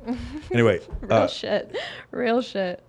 So the other thing was, so have you ever studied hormones, how hormones work in Yeah. men and women? Okay, so for men, our natural range around the year 18, when we're like 19 years old, we can be somewhere 700, 900, 1,000 picograms per deciliter. That's the term. We're talking about free testosterone. For women, high end is 140. usually I would guess that Yeah. you are probably somewhere between 40 and 60. Okay. So when you realize that men have 17 times as much testosterone as women, and because of that, men on average are about 15 to 20% larger than females are on average. Yeah. And men are 90% stronger in their upper body, 50% stronger in their lower body than women are, and have thicker ligaments and joints in their lower body and upper body. And so because of that, I think a lot of people, especially when we talk about gender reassignment, they think it's just like, well, we just switch it and just switch the hormones and then everything's changed. And it doesn't work that way because like essentially, like I'll just make an example.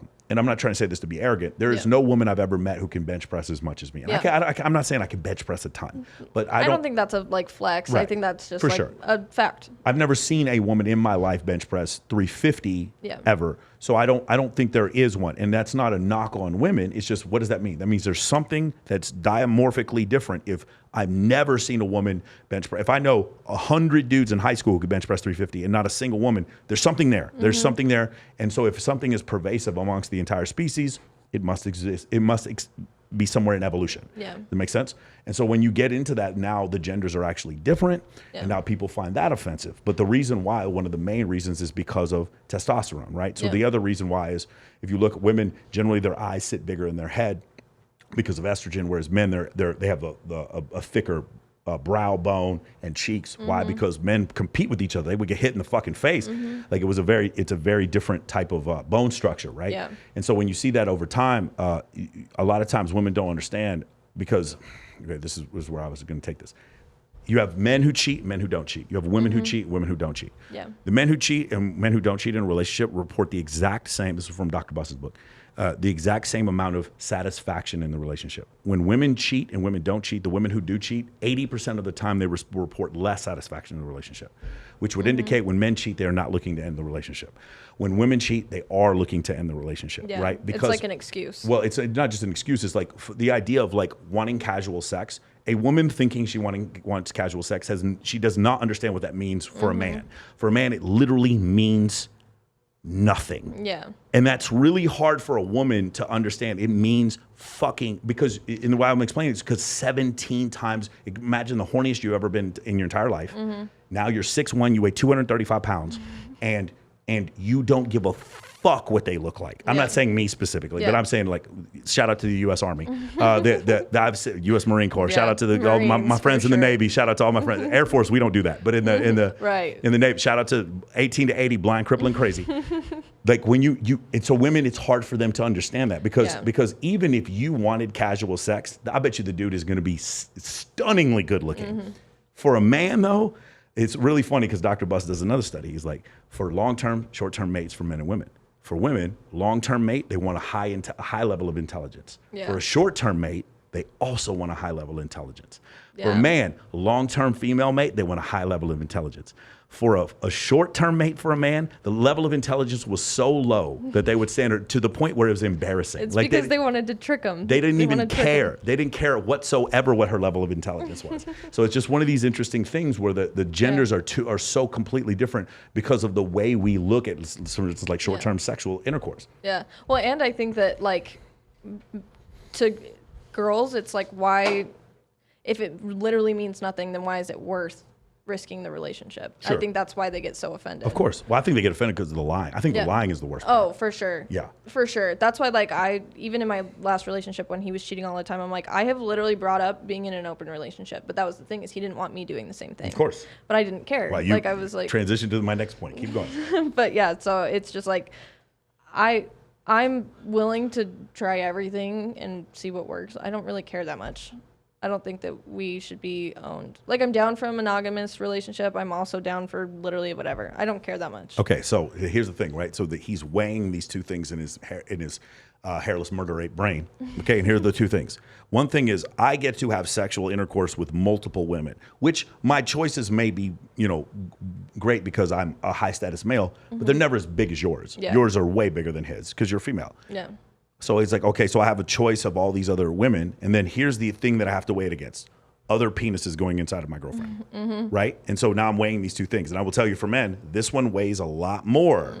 And so the reason why this one with my right hand, the one with the penises going in your girlfriend, this weighs a lot more. And so the decision is, hey, you and I are in a relationship, okay? And we're not going to sleep with other people. Then you go to work and I'm going to go sleep with other people. That's the equilibrium that they find. Does that make sense? Yep. And by the way, the only solution, I'm not saying I have a solution. The only solution I found is that I date women who date women. And so we see women together and then both of us are happy. Which always works. And nobody ever fucking has to lie. But the reality of the situation is only about 11% of women are comfortable with that. Yeah. And so because of that, I'm not saying Your chances get lower. more than 11% of women have had a sexual thing going on with another woman, but like would actually be comfortable dating a woman, it's about 11%. And so because of that, that's the only thing that I found that works, where everybody can just be open and honest, or like you said, be in an open relationship. The problem is with the open relationship is, dude, I don't care who you are, man. 88% of murders are men killing other men over women, and I'm supposed to just be cool with the fact that Brock over there is like touching your ass in front of me. I want to kill this motherfucker. Literally. I think it's just because men are so competitive. Yes. And that they're just so like, he's over there doing that to my girlfriend and that's mine. Like I should be doing that to my girlfriend. Yeah. Oh, but we're in an open relationship, baby. Dude, I know some guy, I have one homegirl. She's very open. She's extremely poly. But she's poly in the fact, so she'll tell a dude, she'll be like, hey, we're in an open relationship. And for him, he's like, oh, we're in an open relationship. That means I get to have sex with other women. And because I'm so good in bed, you're only going to want to be with me. And what she really means is we're in an open relationship and you can go do whatever you want and I'll have sex with other men in front of you. And the dude doesn't realize that's what she means. She means actually open. And he means, she can go into a deep water that he's not capable of going to, right? And that's the other thing. Like also when you're dealing with a woman, this is one of the things that I found. If I'm with a woman who is bisexual, she has the nuclear option, but I don't. Yeah. Because me being with another woman doesn't really bother her that much, but her being with another dude, it's killing time. Like I'm fucking furious. And so like, and I don't have that leverage. She has this leverage that I don't have. And so it becomes this really like interesting dichotomy. But if you ever deal with somebody who is truly, truly, truly poly, and it's usually women when I talk to them, like they literally, like it's either dudes who are completely comfortable. Like I could never be comfortable watching some other dude with my girl, but like this has become a thing now where I'm seeing it all the time and I'm just so confused by it. But I see dudes like that want this all the fucking time. They get so turned on by it. And I'm like, man, that is crazy to me. Yeah. If I was a dude, I don't know if I could do it either. It'd be hard. It would be really hard. I don't know. Yeah. That's an interesting point though. Let me ask you something. So you say you don't get hardly any negativity on TikTok, right? Okay.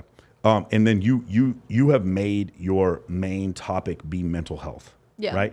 And then the other thing I remember you mentioned is that you didn't use the traditional routes of mental health. You use things that worked for you, right? Yeah. Can you talk a little bit about that? Yeah. So I was like the lost cause. Nothing was working. I planned to die by the age of 18. I was like, I don't want to do it anymore. So all that happened and I was like, I need to change my life. I literally have 10 notebooks in my closet at my house in Utah that is just full of shit that I did in my life. Like every negative thing that I did, how I felt, what I could do next time to change the way I felt. These were always negative? They're always negative? Okay. Every negative thing that I did. And it was just about rewiring my brain and understanding why I do things the way that I do and like why I lash out or what I was sad about. And I honestly came to the realization that I was just like in a victim mentality. Yeah. I wanted to be sad. I felt bad for myself. Things happened to me and my life was just shitty and that's just the way it was. Not knowing that I had full power to change it. Like if I just, and people get really mad at me when I say this because if you don't get it, you don't get it. But it's true. I've lived it. I know what I'm talking about when it comes to this because I was in one place and now I'm somewhere else. And it might not work for everyone. I don't know. You can choose your emotions. You can literally choose how you react to things. You can choose the way that you feel. And if you want to be pissed off, you will be. If you want to be happy, you will be. It's like, yeah, you have bad days and you have shitty things that happen to you and that's fine. But it's all about your reaction. It's your reaction to the way that things happen. And I don't know but I tell that to people all the time. And people don't understand it and they get mad and they're like, if I wanted to be happy, I would choose to be happy. And I'm like, are you though? Like, are you genuinely choosing? What kind of efforts are you putting in to get to that? Or are you just laying in bed listening to sad music and then just being like, well, I want to be happy. And then like wondering why you're not. Have you ever read The Subtle Art of Not Giving a Fuck by Mark Manson? No. You're giving me lots of books to read. Yeah, I have 26 for you, actually. Okay. Hustle Harder by 50 Cent is the best book I've ever read about haters. And then another great book is obviously The Power of Now and a New Earth by Eckhart Tolle. It's funny because they're very similar to the Subtle Art of Not Giving a Fuck. It was one of my favorite books. But yeah, you get to choose what you care about, which then also helps you choose what your attitude is. And it is hard for a lot of people to understand that. Have you ever lost yourself in like the gym or some athletic activity? Have you ever tried that? Like lost myself in it? I know a lot of people, that's their happy place is the gym. Oh, yeah. I mean, social media has always been mine. That's been yours? Okay. I think when I produce on social media, I'm happy. When I consume on social media, sometimes I'm not happy. Yeah, same. That's been the issue. Unless I'm watching cat videos, then those are pretty cute. You like cats? Yeah. Shut the fuck up. Bro. Well, not like I wouldn't own one. I don't think they're just like their whole personality trait is just being a dickhead. Like No, it's literally just being an You don't know how to train asshole. your cats. You need to read Jackson Galaxy's books No, on that's how the to train funny them. part though. That's what I like about cats Okay. is that they just knock shit over and my cats they're like love me. feed me. Yes, my Willie, he comes in, he scratches me on the nose every morning when he wants me to feed him. Yeah. See, they're just being assholes, and it's like that's the funny trait. Yeah, that is interesting. Yeah, I wish I had 9 again. I had 9. All right, so can you talk about this also? So you've had different levels of engagement. So I always want to talk about Instagram versus TikTok versus YouTube. Yeah. For me, I thought that my Instagram and TikTok would promote my podcast, and it's quite the opposite. The clips from my podcast have made my TikTok and my TikTok and Instagram blow up. In fact, almost all of my growth now is coming on Instagram from my TikTok, from my clips, my 1-minute clips from my YouTube. Have you noticed anything like similar to that? I don't know. My audiences are very different on all platforms. Yeah. So TikTok, it's the motivation side. Instagram, it's the modeling side. YouTube, it's like just life updates. But I stopped doing YouTube, and I need to get back on it. And then it's like now I just started the podcast, so I haven't really tested out. But I like having a different variety of people on each. Yeah. And I'm still the same person, obviously, so I incorporate everything into everything. Like modeling stuff on TikTok and motivation on Instagram too. So, but I'm not very good at funneling followers because I don't like being like, hey, go follow my, I haven't found a creative way yet to funnel. But I need to because my Instagram it's like, how do you have 2 million followers on TikTok and like It's funnel. 70 Okay, on- ready? Here we're doing. This is the TikTok for her. All you motherfuckers, go follow her on Instagram. There you go. We just did it. There we go. We just did it right there. The ones that I thought were incredible, I could not imagine what a privilege it would be to have something like this happen. But you have videos where people say you saved my life. You Yeah. have a compilation of videos where people write you on TikTok and say that you saved their life. Can you talk about that? Yeah, I mean, that was my whole goal. I realized that when the day that I decided that I was going to keep going and I was done trying to kill myself all the time, I dedicated my life to, it was no longer mine. I didn't want to live for me. I didn't want to live for clearly I wasn't making myself happy. And so that's how I found like my purpose in life, and my passion was literally helping other people go through their shit. And so it was literally me just talking, and I would talk to my phone and what I was going through, and I showed the good and the bad days, and I was just very real and authentic, and people could see that. And so they grew a connection with me to a point where it felt like I was family to them. And like, even though I don't know who they are and they only know me from social media in a 1-minute video, it's like there's some sort of connection that's there. Yeah. And I think that's why they're so positive to me. And like when I'm upset, they are upset. And so it's a bond between me and 2 million strangers that I don't think anyone will ever understand. I don't even understand it half the time, but yeah, I get messages every single day being like, I literally went through the craziest shit, and like I'm not gonna like spill stories and stuff, but I've had people tell me like some crazy shit that went on. A couple of your videos made me want to punch somebody. Yeah. I'm not gonna say somebody specific, but Yeah. made me want to hit some dude. Yeah. Anyway, but yeah, so I can definitely see that, like kind of the empathy Yeah. that you would pass along like that. I will say this: I got my car keyed. I know who keyed it. Shout out to that person who keyed my car. Oh my God. And when I posted the video, I was like, hey, I would rather be the person get my car keyed than the person running around keying somebody's cars, Yeah. because you're going through some serious pain. Yeah, and you're just pissed off. You're just a pissed off human for sure. being. And this individual has a cluster B personality disorder, borderline. So I kind of That's what my ex had. Yeah, there you go. So you understand borderline. We Yeah. should talk about that. I should have you on here with Jamie so we can talk about borderline, narcissist, and antisocial. Yep. But like, that type of situation where when I did that, though, it was one of the most viral videos. I made more money from from new coaching clients from that video than it would have cost me to fix my Yeah. car being keyed. Absolutely. I still haven't fixed the car key. I keep that motherfucker on there. When people come by, they're like, do you got your car keyed? Because the video went viral, and I was like, yeah, I got keyed right here, and they can see it got keyed on both sides. It's a good story. Yeah, it is a good story. I don't even care. You don't even notice it until you walk right up to the car. But it's just one of these situations where it was like, I just wear it as a badge, and just not be afraid of it. But that is a situation where I was like, I do talk about, having some difficulty there. And the other one was, I really like this one, man, where you talk about not all men and then be safe. Can you go over that one a little bit?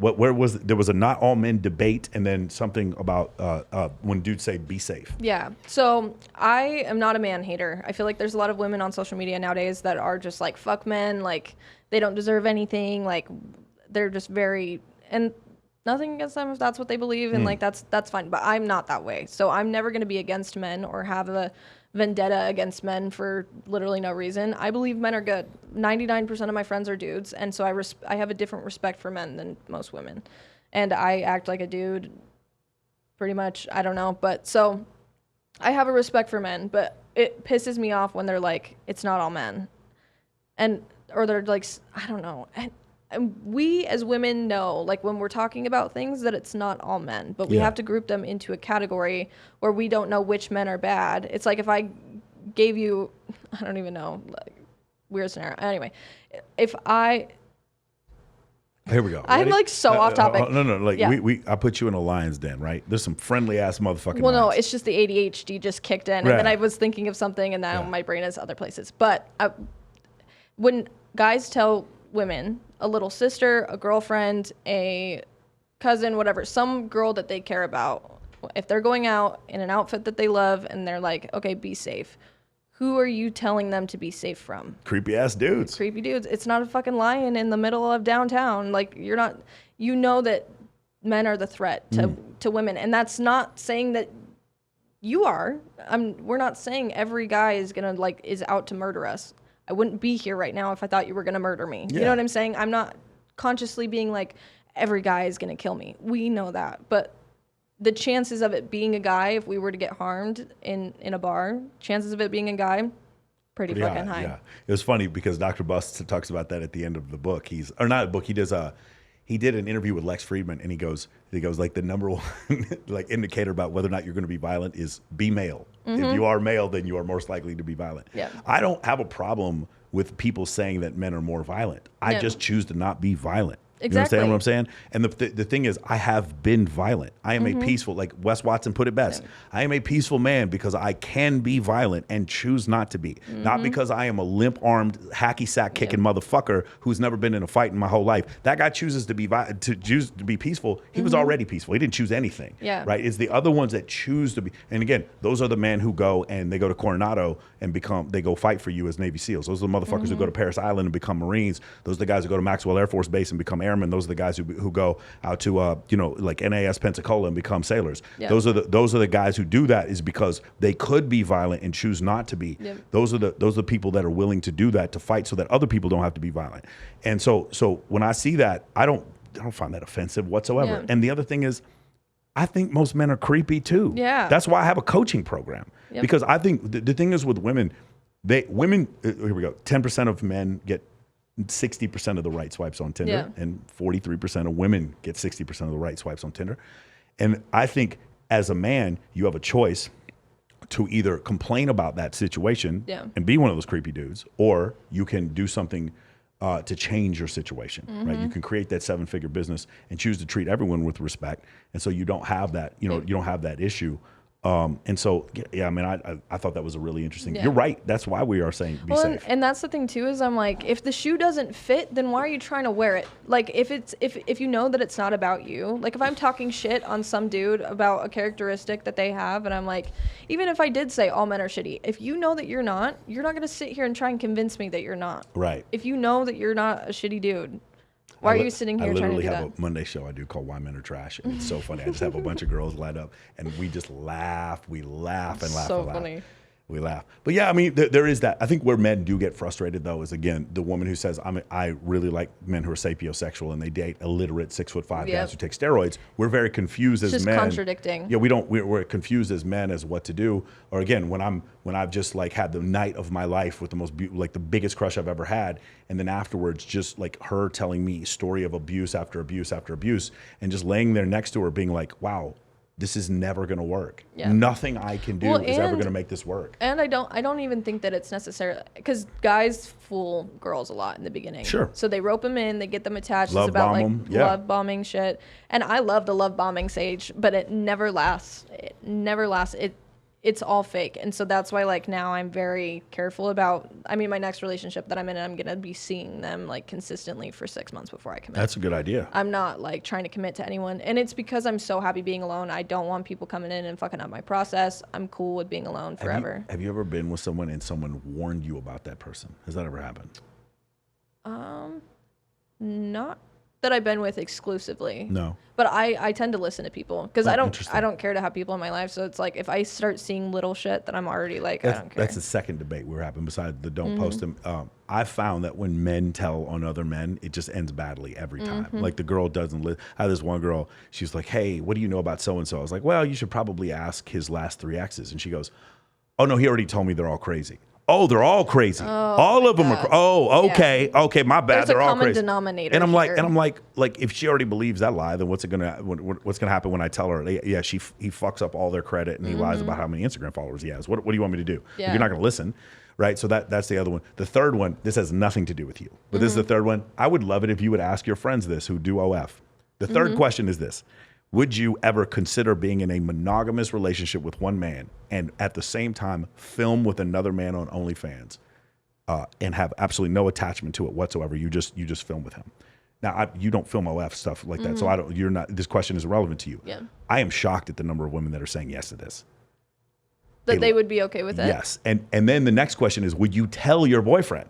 And a lot of them are like, no, I wouldn't tell him. He doesn't What? need to know. Yeah, he doesn't Oh need to know. no, I couldn't. I would feel too bad. I like have guilt. Yeah, but you also don't do that. So like, that's Yeah, that's I the guess reason that's why. true. Right. If Well, I was more open, then maybe. Well, my old roommate, she does OF. Yeah. And she only films with her husband, Yeah. but he doesn't show his face. right, that's very common. That's Yeah, very common. so- But I've seen some girls that are like, I'll just tell right now. Swedish Bella said it on this podcast. She was Mm-hmm. like, yeah, if your man won't film with you, you need to go film with another man. Yeah. And just go hire a male porn Oh, star. like if he won't film with you? Yeah, if you won't film me with you, just go hire a male porn star. And I was like, what? Say what? What do you think these dudes should do? I was like, that would be worse. That would be what? Because here's another thing. Here's another big difference, right? So they did a survey with men and women, and they asked these men, what's worse? She goes off for 2 weeks and has like an affair with some dude, but they never have sex. They just hold hands and they talk about their feelings, or she fucks some random dude in a bathroom. And then they do the same thing with women. He goes off and has an affair with his ex-girlfriend from high school. For 2 weeks they don't have any sex, or he just fucks some random girl in a bathroom. And the women say, oh, it would be much worse if he was holding hands with his ex, and I might lose him, and the emotion. He just fucks some girl in the bathroom. Sex doesn't mean anything to men. Yeah. You ask the men, 97% of the men to be like, if she fucked a dude in the bathroom, I'm done with her. Like that would be way worse. It's not even, Yeah. it wasn't even close. Like if the girl came back and be like, yeah, I went and had dinner with my ex and we had coffee and held hands, but we didn't even kiss or have sex. Most guys would be like, yeah, cool, sounds good. Yeah, I hope you had a good time. They wouldn't care at all because Yeah. for women, the cheating is the lying, and for men, the cheating is the penetration. And so like that was another thing that made it very, very difficult. When men ask, you cheated, men ask, did you fuck him? Women ask, do you love her? Right? That was the big difference. And here's the other thing I loved about this study was that homosexual men also asked, did you fuck him? Lesbian women asked, do you love her? It didn't make any difference about being gay or straight. Women were Yeah. women and men were men. I thought that was a really interesting component to the survey that's as well. To the survey as well. You talk about modeling. How has modeling made it a complication in your dating, or has it made it easier, or was the modeling before the TikTok? How's that all work? I've been doing modeling since I actually got into modeling on accident. So my friend was just like, hey, I want to practice photography. Will you like model for me when I was like 16, something like that.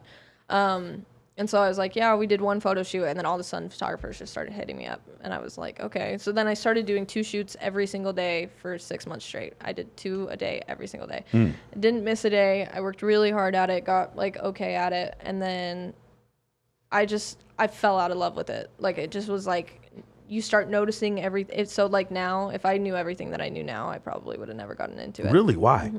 I don't like being, I got to a point where I was judging myself a lot. okay, and got it it. made me really depressed. I think that's why I was so depressed when I was 17 too, is because I was focused on every single aspect of like every flaw of myself. Because you're seeing thousands of pictures come to you of you for like a week. It's really interesting. Like as a dude, I was really weird looking kid in high school, and I just never was depressed about it. I was just like, I'm just ugly. Like I just Yeah. like as a man, you're just like, I'm just ugly. Like it's not. I'm just fucking deal with it. I got a big fucking nose and a big ass head, is whatever.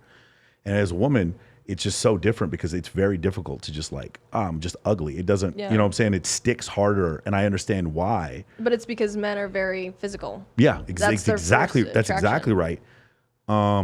You know, I probably this is the first year I've ever been like, I was ashamed to even take my shirt off in public until this year. You know, for the longest time, Yeah. but it was just like, I just don't look good, so I'm just never going to do this. Yeah. And it was the first year I finally got serious in the gym that like I finally felt comfortable doing it, and I just remember like, but it never made me depressed. And then when I read about like how women would get depressed over something like that, this is also another difference, right? The reason why men send dick pics, I was like, it's so confusing to me. I was like, why would you do this? Like the girl's just gonna send it to her fucking friends, right? This is like a bad idea. Yeah.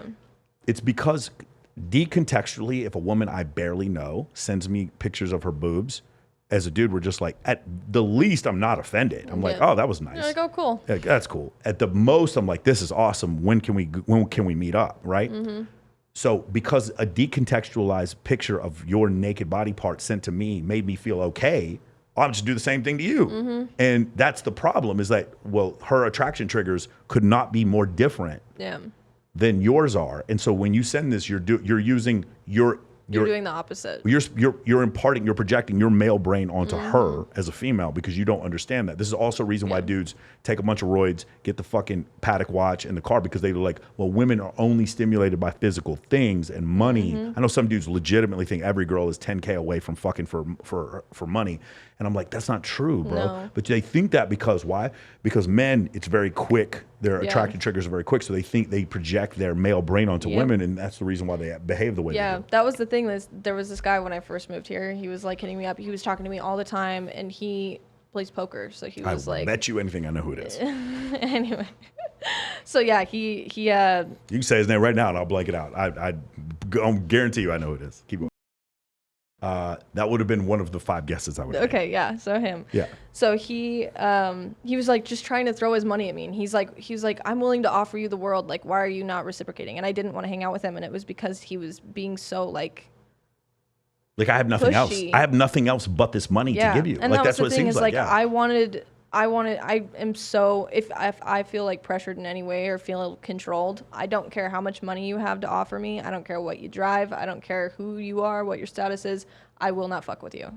I won't do it. The last charity event I was at, some dude offered the girl I was dating $50,000 just to go out with him for one night, and she comes to me and tells me, now to be fair, this girl makes $50,000 in 3 days on no effort. Yeah. She's 4 million followers. So it wasn't that big of a deal, but like Mm-hmm. she was just laughing about the whole thing. She's like, I would fucking never do that. Yeah. You know what I'm saying? And I was just like, man, like it, and it's in tip, like at the same time, I'm like, wow, I'm super lucky. And at the same time, it's like $50,000. Fuck, man. Like Literally. what? Like these dudes are like, you're dodging the bullets, but they're still bullets. What they're willing to do. There's still for- bullets yeah. that are being shot at you. You know what I'm saying? Like I said before, I'm sitting next to a girl, this huge rapper's messaging her, and at the same time, it's like while she still spent that night with me, I'm still, the bullets are still coming. You know what I'm saying? And it's Yeah. difficult as a man. I will tell you, as a man, as a performer, when you get to the top, it's never going to be easy. It's going to be Yeah. hard, and you're going to be comparing yourself to other people, and that makes it kind of difficult. Yeah. Because once you get into that new tax bracket, now you're comparing yourself to everybody else in that same tax Yep. bracket. Whereas before you were happy flipping burgers, now things hurt more. Yep. This boy, I love this one. He's a 10 butt. He's a I want to steal this. Okay, so what I would like for you to do is come on my Monday call, and then Okay. let's play He's a 10. But I'll make everybody get out. Well, I don't want to do Fireball. We'll do some Casamigos. Okay. But let's play that. We usually play Never Have I Ever. Okay. But I like this game better. Yeah. We actually play a game called How Racist Would She Have to Be? A bunch of my clients are black and Hispanic, and we play, and I'm Hispanic, and we play a game called How Racist Would She Have to Be? And we just come up with things, racist shit she would have to do, and whether or not you'd still sleep with her. The Oh thing my is, God. though, the problem is, no one says no. And, like, Yeah. it doesn't matter. Like, we'll You're just like, I pick don't some care. really pretty girl, and they'll be like, okay, what would she have to do? And every dude's like, nah, it's still fuck her. It doesn't Yep. make it doesn't make a difference what she Yep. says. That's so funny. It's pretty funny. So he's a 10, but what were some of the things that you said? On that podcast. Yeah. I said like he's a 10, but he's in a frat, and Saturdays are for the boys. Yeah. You didn't like that one? How many Mm-hmm. points would that knock off? I think I said that he was like or no, I asked my friend that one. Yeah. And she said it was like a 0.5 or Yeah, something like she that. was like, I wouldn't even be close enough to him to know that Yeah. he's a 10. So I don't know. I think she said like a -2. Yeah. Were there don't any know. other ones? Yeah, there was I don't know. Oh, she said he's a 10, but he has 11 DUIs. Yeah. I was like, yeah, no. I don't even know how you could get 11. Yeah. And then I said- you'd be under the jail. I said I think I'd fuck him, but that's it. Yeah, for I sure. think that's as far as it I mean, would go. that's a rational answer, of course. Yeah. He wouldn't remember anything anyway. Handcuff smart. Yeah, really good at getting out of handcuffs, Yep. probably. Cool. That's awesome. Yeah, I love that one. And then the other one, I really do love this where you talked about this was one thing. I'm just going to bring this up. You said on your last podcast when you had the girl who she had it was endocarditis. I can't Yeah, remember. So she endocarditis. massive amounts of fluid build up because of a heart problem that she was having, and she was taken off the list because she had attempted suicide because she was smoking marijuana. Yeah. And I agree with you. That doesn't seem fair. Yeah. But in that whole situation, you did mention this statement. You said suicide isn't selfish. You said in some situations, suicide isn't selfish. Yeah. Can you go into that? What does that mean? So I used to be told all the time that suicide was selfish, and I tried to do my best to explain it to people the way that how I was feeling when I was in that moment. Because I've been on both sides of the thing where it's like I've lost someone really close to me to suicide where I was like, yeah, that shit sucks. Like, why? And then also I've been on the side where like I felt the same way. And so it was a lot of just, you fight every single day to live for other people. Like every single day that I was living. When you want to commit suicide, you fight every day for other people Yep. because they don't want you to. Yep, and so I was living every single day for everyone else, and I was like suffering every single day, and then even sometimes that wasn't enough. Like sometimes my family being sad that I died wasn't enough to keep me here. And like I knew that people would be sad, I knew that, and I didn't want them to feel that way, but at the same time it was like it was too much. Like I literally sat there being like I literally can't do it anymore. And so it's like to a certain extent it's like how can you blame someone for surviving every single day and being in that amount of pain and feeling that way and feeling worthless for so long, and then one day they just break and then you blame them for that? Like it's hard to blame people when they're in that much pain all the time. Yeah. But then it's like also me, it's like I grew into a person that I'm a happy person now. Yeah. And I almost didn't make it to this point. I almost never felt genuine happiness in my life, you know? What was the things that give you genuine happiness now? I remember, and I have a video of my first moment of happiness. Uh-huh. My absolute first moment where I was like, this is genuine You got a new cat. happiness. Because that's what it is for me. Go ahead. Not a new cat. Me and my friends went to California. We just like up and left, like we just wanted to go, so we went, and we were driving in Beverly Hills, and we were listening to "Take Me Home" by I think Cash Cash.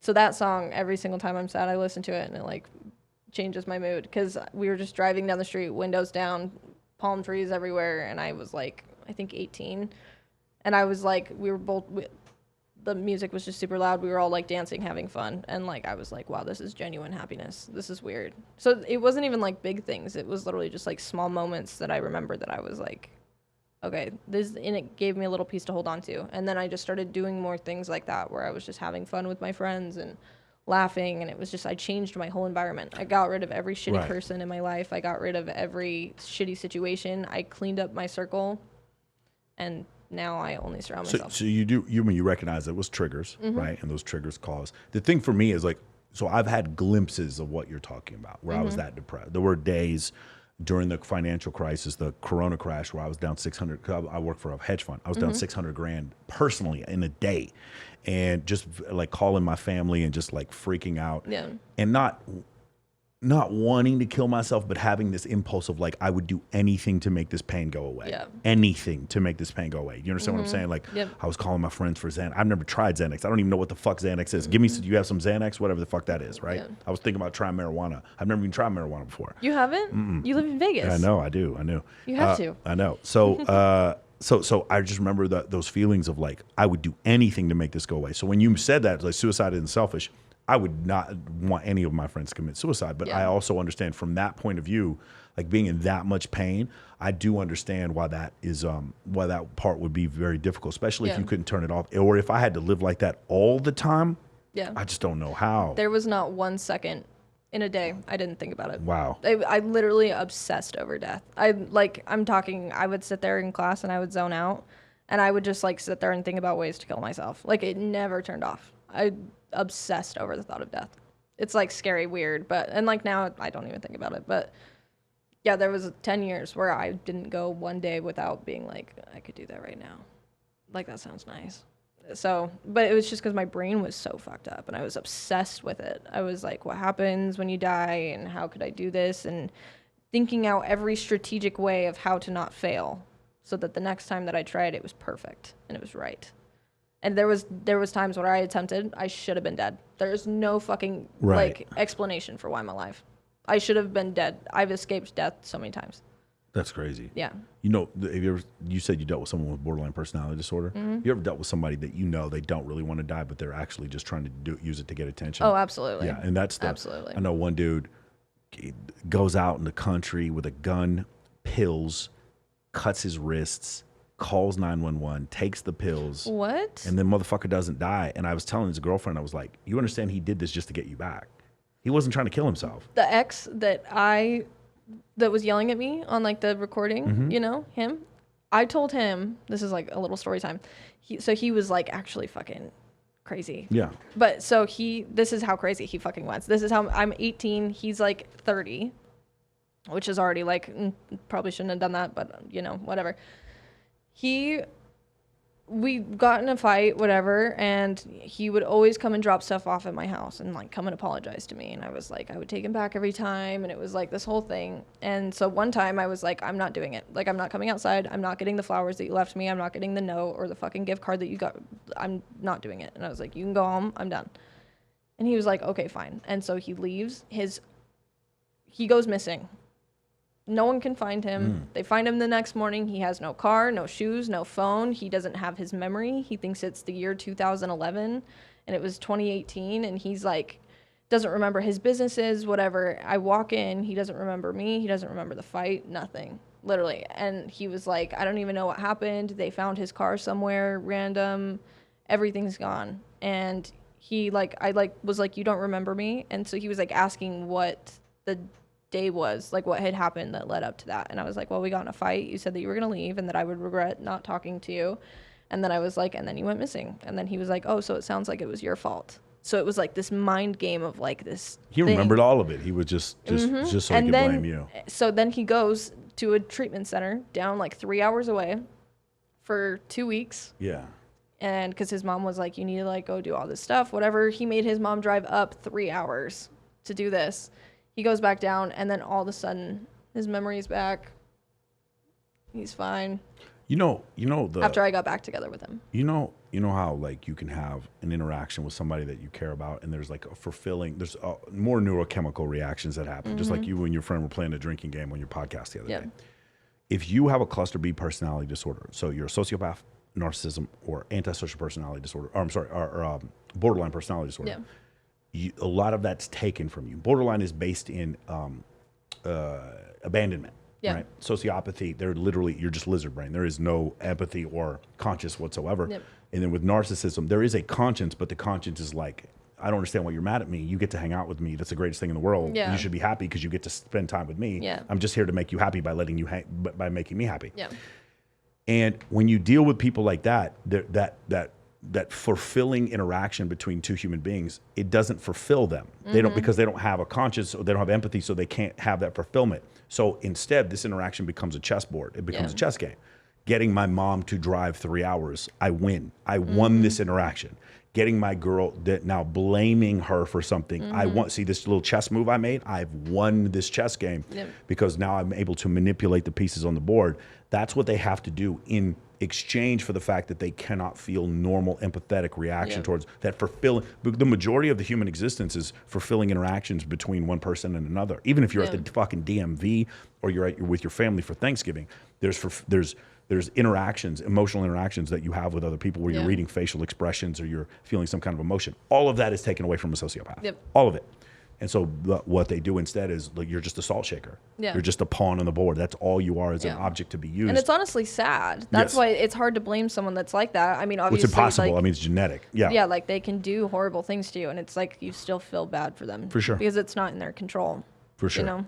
At one point, it's not in their control. The other part is, Amber Heard did shit in that bed, and that was funny. That was some funny shit. You want me to not laugh at that? I'm not. I'm gonna laugh. it's some good She shit. shit in the bed. Okay. At the other point, she has a cluster B personality disorder, but she did also shit in the bed, and we could never take that away I from you. feel like Amber. that's a controllable reaction. For sure. You know, For like sure. I have had hard times, and I have never thought of that. No, man. You know? But sometimes, I look at that whole situation. I feel like she's the only person who gave a shit in that relationship.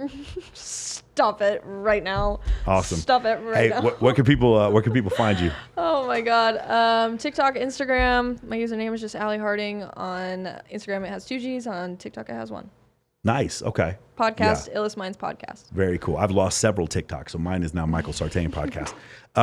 Very nice. So I'm really happy to have Allie on here. This was awesome. I love, guys, every week for the last 4 weeks, we've had different like business owners and entrepreneurs coming on here talking about hardcore sales. I just was very happy to have Allie talking about TikTok and mental illness and whether or not you're supposed to post it, because this is dude, this is a big one for me. Some people it is like, for me, it's animal rights and don't post the motherfucker. Those are the big Don't ones. post Other them. people, it's, like, listen, we can talk about Roe versus Wade too if you want, but these are big ones for me. Yep. So I'm really happy that she came on here. Guys, we have some incredible guests. You can come Friday? You want to come to what with me Friday? Okay, she's To judge the bikini competition? yes, for sure. Yeah. She's coming back on Friday. Excited to have her. I need more judges. So we're excited. Thank you guys for coming out. Thank you so much for the support. I found out yesterday, while I wasn't looking, because all I was looking at was my YouTube and my TikTok and my Instagram, my Apple Podcasts and Spotify views have just tripled. And I want to say thank you guys. I had no idea. I was looking on there and somehow they have tripled. And to me, that's actually more awesome, more of a compliment, because those of you who download on Spotify and Apple Podcasts, you're listening to the entire podcast. Usually for my YouTube views, it's somewhere between 15 and 20 minutes per view you guys will watch. That's about on average. Some of them are more, like the Flat Earth one was like 48 minutes per view, some Yeah. insane number. But for when you guys do it on Apple Podcasts, it's generally the entire podcast. So you guys are listening to my whole 2 hours. Also, guys, I've said this before, on Spotify, you can listen at 2.5 speed. 3 triple speed. And I always recommend to you guys, I listen to audiobooks at 1.7 speed. I listened to all your podcasts last night at double speed. So I always recommend to people, you can learn faster by going faster. So I want to say a big hearty thank you guys for helping me grow this program. This is a dream come true. I had no idea this was something I had to be convinced into. There were, just for those of you who don't know, I had some individuals who were saying some shit about me that wasn't true. And I came in here one day and I was a guest host on a podcast, and the people who own Sticky Paws, they demanded that I start my own podcast. That's what happened to me too. Is that what happened? Yes, with John. Yes, and so that's why I did it, and I'm so happy, man. This is going to be episode number 51. The next episode will be 1 year since I started this podcast. So I want to say thank you to George Austin. I want to say thank you to Chase, and thank you to Travis, and thank you to John for allowing me this opportunity to do this for a whole year, and then hopefully, we can take this, take this somewhere and blow this up. And I want to also say shout out to all the guys in Men of Action. I got all these guests for you. These questions were for you, and all the things that I did here for you guys. This is an ancillary part to my coaching program, this podcast. So I want to say thank you guys so much. Thank you so much for Allie for coming out. I guys want you to check out the Illest Minds podcast. I really guys want you to watch it. You should do it every week. He's a 10 butt. He's a 10 butt. He's That'll a be 10 the butt. segment. He's a 10. Because if I do she's a 10 butt, I'm going to get in trouble. But you can do. In fact, I will come on your podcast Yeah. and you guys can bag on me if you want. Okay. Let's play he's a 10 butt. We'll just figure out all your like worst traits. Bro, I got That's what we'll figure out. so many red flags. I look like a minefield in Afghanistan in 1983. Oh my God. Guys, I will see you all next week.